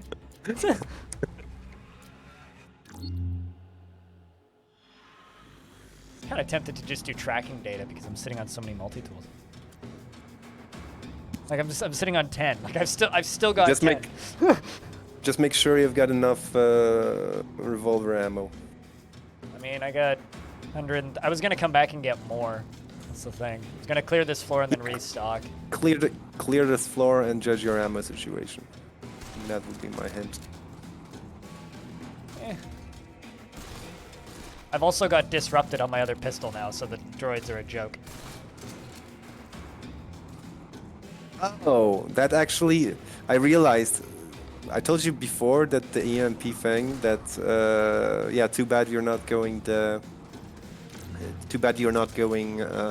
laboratory road. But I just realized the most annoying enemy here is actually robotic. Yeah. So the EMP helps. The Guardians are robotic, right? Yeah. Well, I don't think the Guardians are the most annoying enemy here. I still think the Medusas are the most annoying enemy. Two curbs. I get that a lot. People really don't know that multi-tools repair armor, but it like literally states in the description of the item. I don't know what else to do. I mean, I could add it into the tutorial, but that would make the forced tutorial even longer. And I know some people are really unhappy about that. I think I need an advanced tutorial at some point. Tips and tricks.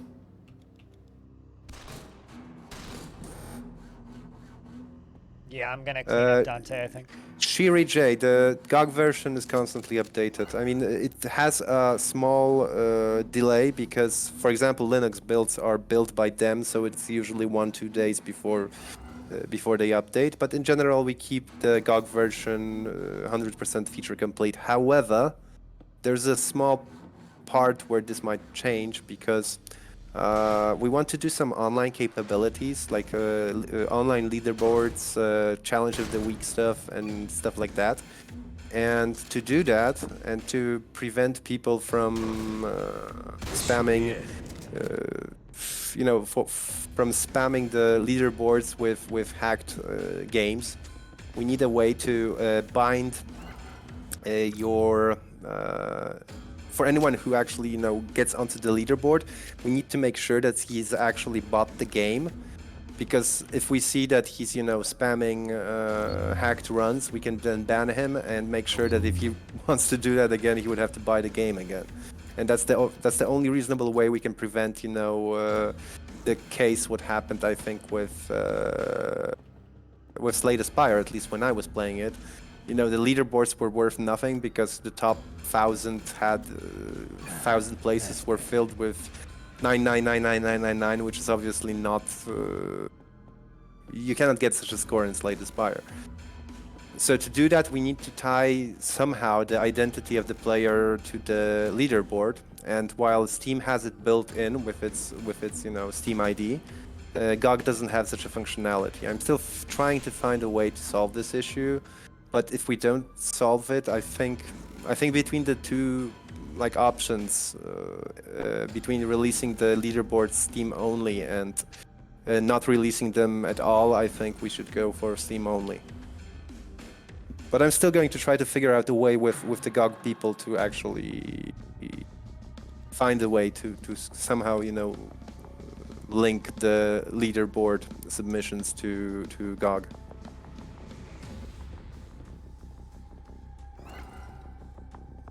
Two curbs, that's actually something that we do plan to do, but the problem is that if somebody would start spamming fake scores, like he could start spamming fake scores with a replay uploaded, for them he can spam on a single PC at home without many costs, like 1,000 submissions every minute, and for us verification will take a minute, right?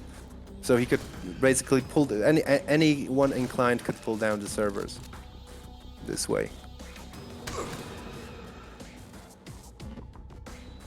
We will be doing this validation actually, but only for the top 10, the current top 10 scores, right, or something like that. I hate Archmedusas. Oh, I love them. I'm really happy with how scary their behavior is, how the model looks like and everything. But people still consider them less of a threat than regular Medusas, and I need to fix that. What? I don't know if I should buff the Archmedusas or if I should nerf the regular ones. Probably nerf the regular ones a bit. At least, because the regular ones don't have much of counterplay except, smoke grenades, shotguns and stuff like that. Though on some builds they are extremely annoying to deal with because of their, targeting penalty. No ammo. Reload. Just trying to hit the barrel, but... Yell. Actually, there is a solution for that armor problem, because we also have on the list to have a better indicator that your armor is about to break, so we might add a hint, use a multi-tool to fix your armor or something like that, maybe.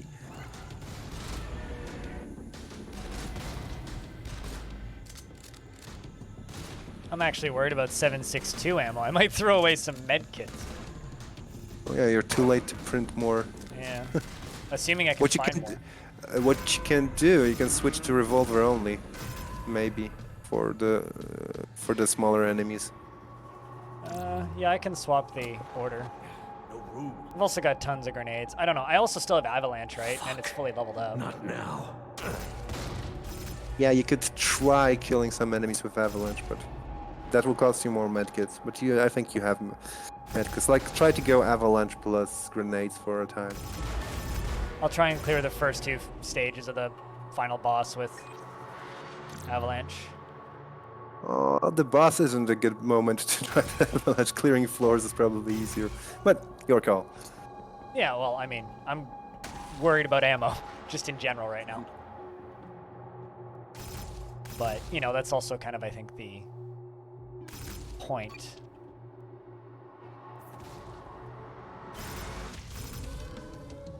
No, I can always tell you that you had multi-tools and were at an ammo terminal and you didn't print more ammo, so... Yeah, this is true. I don't know. I like how, like, confidence is just waning. Which is good. This is what Dante is supposed to do. Dante is supposed to test your confidence. I don't have much of that, so.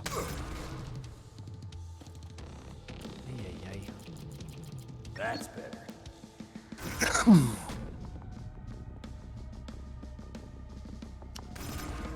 See you in hell, bastards. I mean, I could use all of my ammo by diving into that. Yeah, let's just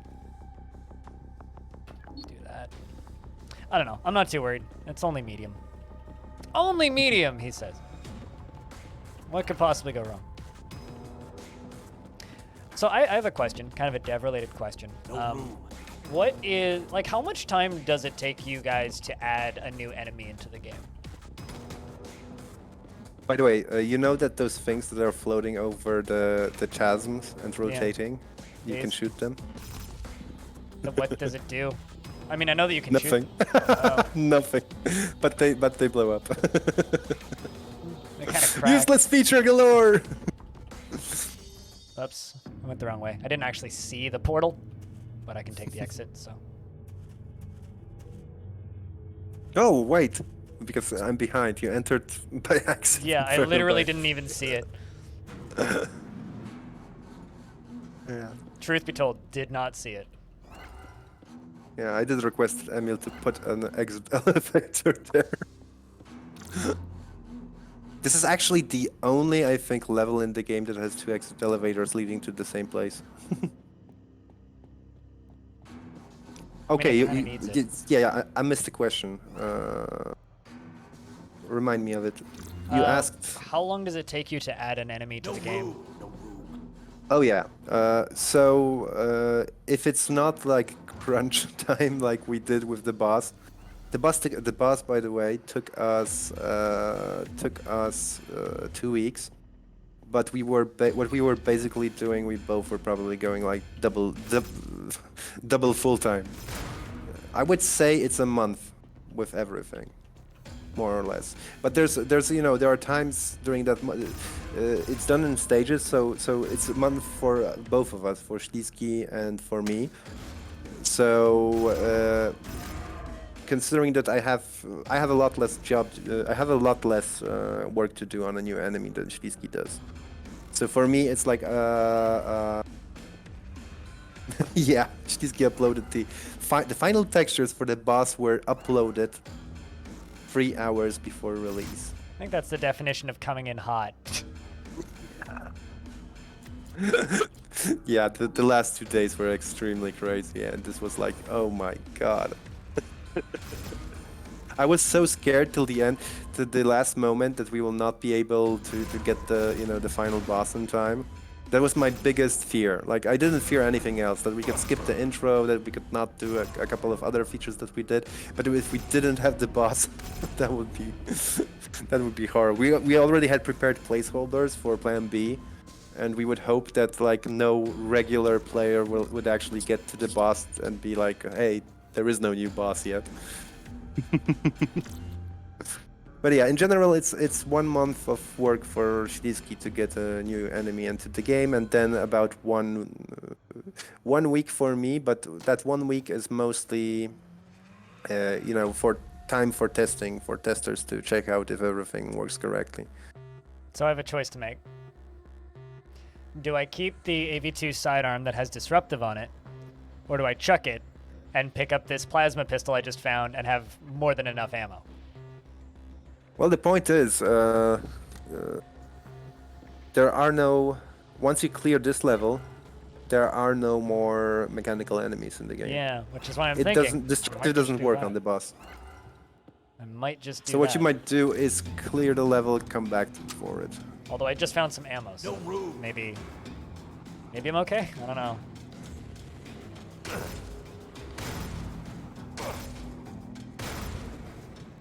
Yeah, that's true, Sky. Oh yeah, totally. I need to shout this out really loud.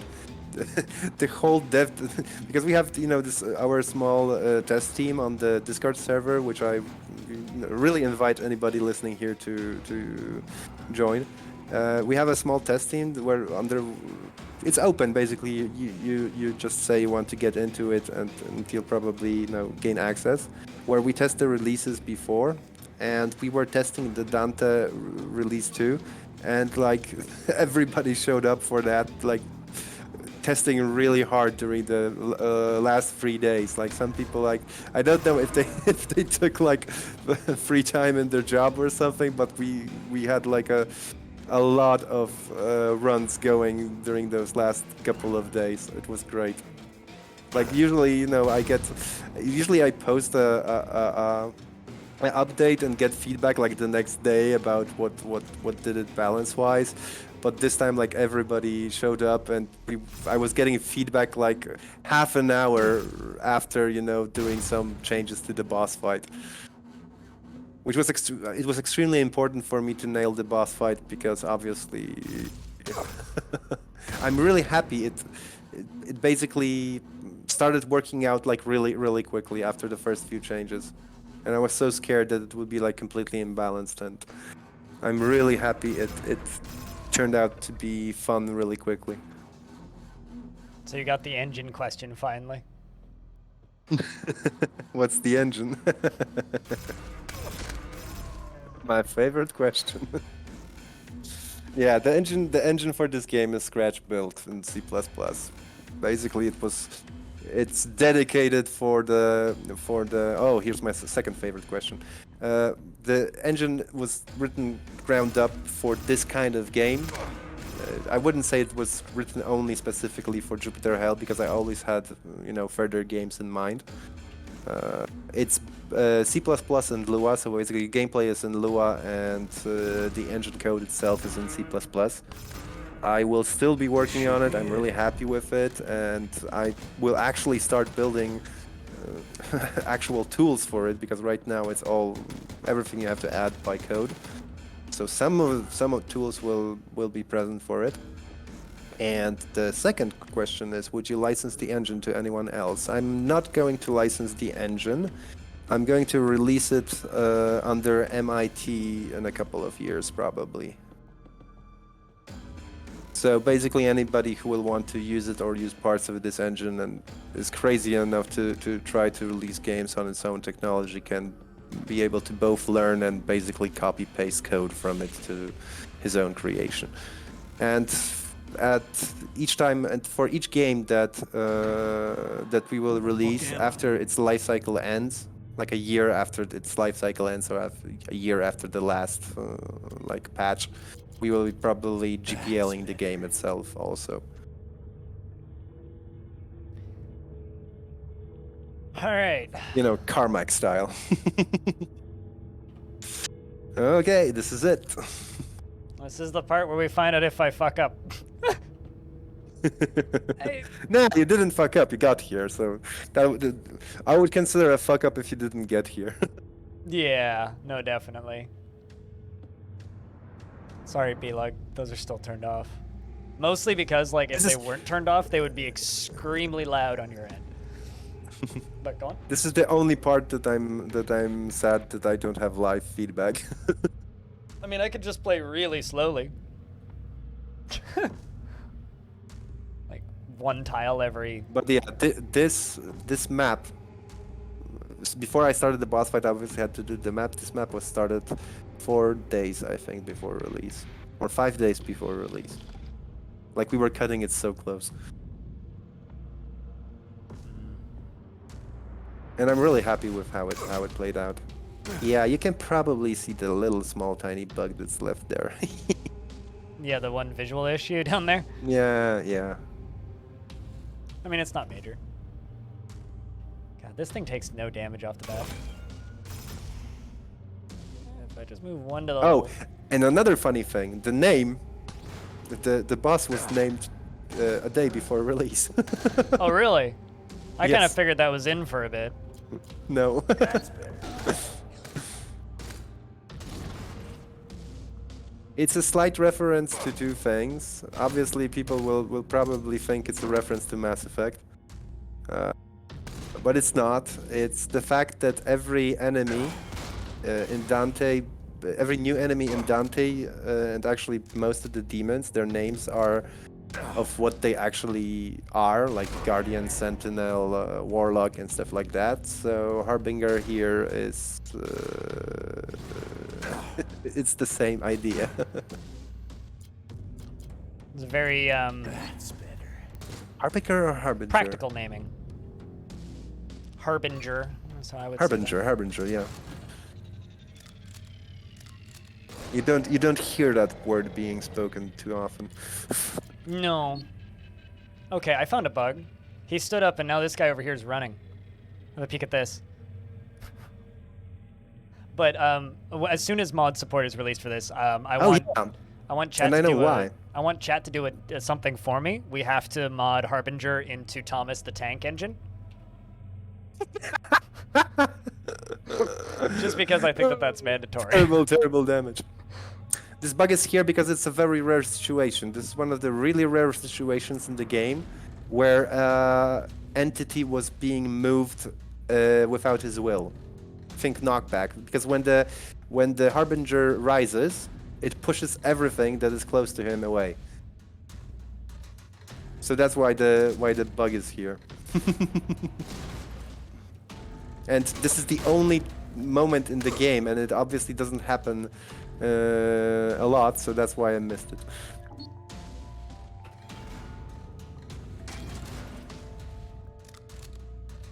I need to reload. That's the problem that I'm having with this revolver. Is I just always need to reload right now. Yeah, because it's got only 3 shots. Yeah. I wonder how many people realize that the 6 shots should be enough for everybody as a reference to 640 kilobytes should be enough for everybody. Probably nobody. Not me. I don't know if I count as everybody, but... Alright, I think we're on the... pretty close to the last phase. If not, if this isn't the last... I think... Is just playing Harbinger, the floating skulls thing, the last phase? That's better. If so, then we've made it. Oh wow, But he just I'm like so- shot the pillar in front of him. But I'm so happy considering how little time we had to implement this boss fight. I'm so happy with its quality. Like this is the summoner completely didn't have this feeling, and that you know, he didn't have a boss fight feeling. He had a fake boss fight feeling around him, right? And Placeholder. here you can. This is so different from anything else in the game that you actually have this feeling that you're in a boss fight, right? Yeah, makes me really curious to see what you're gonna do with other boss fights in the game when those get added in. But I think that this wins with this plasma nade. Oh, So the plasma nade, yeah. I know I'm not going home. But at least We did I'll it. get these demonic fuckers down with me. connection lost. There's a funny thing because when the head explodes, when enemies explode, the gibs, they are dedicated elements put into the enemies. So there's like a model of the enemy made out of gibs, right? And for the final boss, we knew we had to still do gibs. Also, congratulations. We had to still do the gibs for the head to explode because the head wouldn't look good if it didn't explode. It just had to be there.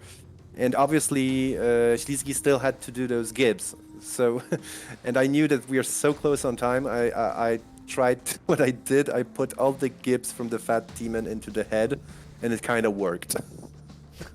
So it's actually bits of other demons that are exploding out of it. It's actually the fat demon exploding out of the head. But really funny. shh, I didn't tell anybody. 95 people know now. Oh yeah, Crypt Rocks. Well, I mean, now if anybody wants to play this world seed, it's 3532. But, Yeah, World Seed will have much more uses soon. Yeah, those are all things that I'm looking forward to. I really want my teammate Evil Trick to get deeper into this game because him and me keep on talking about wanting to like shoutcast games. Well, he got to the races final this was boss. So fun. I don't think he killed the final boss though. No, he died to the final boss. That was his first run, which pretty good. But he says he's gonna play more of it too, so looking forward to it. But Okay, chat. Any more questions? That's a question I have right now, because I kind of think I'm ready for some Crypt Rocks. I mean, it is what 5:15 p.m. my time, so it's got to be like 2:16 a.m. Yeah, I was my gonna time. say it's 1 to 2 in the morning for you. So, although I've got a movie to watch with a friend, so when I'm done with this, I'm gonna go watch Friday the 13th. My trick. We try to do that, but there are still some small differences, and we are working on correcting that. There are some cases that yeah, I gotta grab a drink and go to bed. I probably grab a drink and play some Mass Effect. and curse on and curse at Mark Meer for not cursing at me. But Okay. I'm trying to think if I have anything I want to ask you aside from like when's the soundtrack going to be released and when's the next update out? When's the soundtrack going to release? That's like totally dependent on Roland. So go bug Roland about it, because he'll have a big drop of new music, and that big drop of new music will also go into 1.1, and somewhere either earlier or during 1.1 we'll also release the soundtrack. Yeah, and when's it going to be released on vinyl? That's just So me we're all feeling waiting for obnoxious. Roland to give us to grace us with some more of his awesome tunes. I think I could also say after this run that anybody complaining about resource scarcity on medium needs to get good. I've got 2 large med kits, 5 small med kits, a military stim pack, and 10 multi-tools. And I still have plenty of ammo left, so. Yeah, great. You know what? We need to find a day after the next big update and do this again. I mean, I'm just here. You just gotta yell at me. Just let me know when you want to do this, because these are fun. They're great for me. Yeah. I mean, I'm just a humble Twitch streamer trying to steal people's eyeballs for a bit. So, but thank you very much for joining me, and looking forward to updates to come. And yeah. Yeah. When last words, if I can have, Go nuts. I would ask if anybody here in chat actually bought the game and played the game and enjoys it, please do leave a review on Steam. Especially now, they are worth a lot more for us. Indies basically live and die by the Steam algorithm. Like, we can convince people that we have a fine game. We can have some good streamers play the game, and it's also cool. But in the end, what really counts in terms of sales is whether the Steam algorithm likes you or not. So reviews are extremely important. And an additional note: if you have a Metacritic account, please do leave a review there, because it kind of makes people that invested in our game happy. I So always thank you forget very that much, Metacritic Blank. exists. Yeah, but it's somehow investors and publishers, and they actually care about this stuff. So Yeah. Metacritic doesn't matter to most of us. It matters to people with money. yeah, and we have to think about people with money, considering that maybe we would like to expand like the scale of a game in the future that we want to make. So it always counts to have a good Metacritic score. Well, anyway, listen, extremely happy I did this. I had a lot of fun, and I'm really happy that there were so many questions that people had and could be answered. And I can't wait to do this again. So thank you everybody from my side for popping in, especially people that came here from Discord. Thank you for the questions, and especially thank you for sticking with the game. I know it's not a mainstream game, and and you know the love the game gets is the thing that's actually driving me forward, because it's pretty obvious that this is not something I went into for. Anybody that knows that this game took 10 years knows that this is not something I'm doing for money. And you're welcome to come back on the stream whenever. Just give me a shout the night before, and well, we can do this again. Okay, so good night, everybody. Cheers. All right, I've dropped out of the call now, so I'm gonna put a mark down here so I know where to cut the VOD. If you missed the beginning, this whole thing's gonna go up on YouTube. It'll probably be up tomorrow, give or take, sometime midday. If not tomorrow, then the day after. Depends on when the VOD finishes, like, accepting the fact that it's a VOD. Because YouTube sometimes takes a while to realize that that stuff's been sent over to it. So, I'm going to go relax and chill for the rest of my day.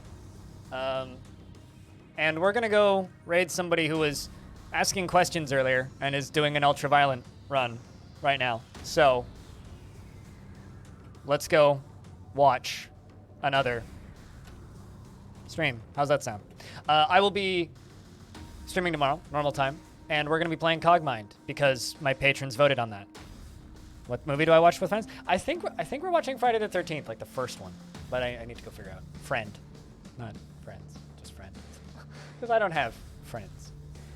That's not totally true. I have at least 3 friends. This is a fact. But regardless, thank you much for watching. Stop by tomorrow for Pogmind.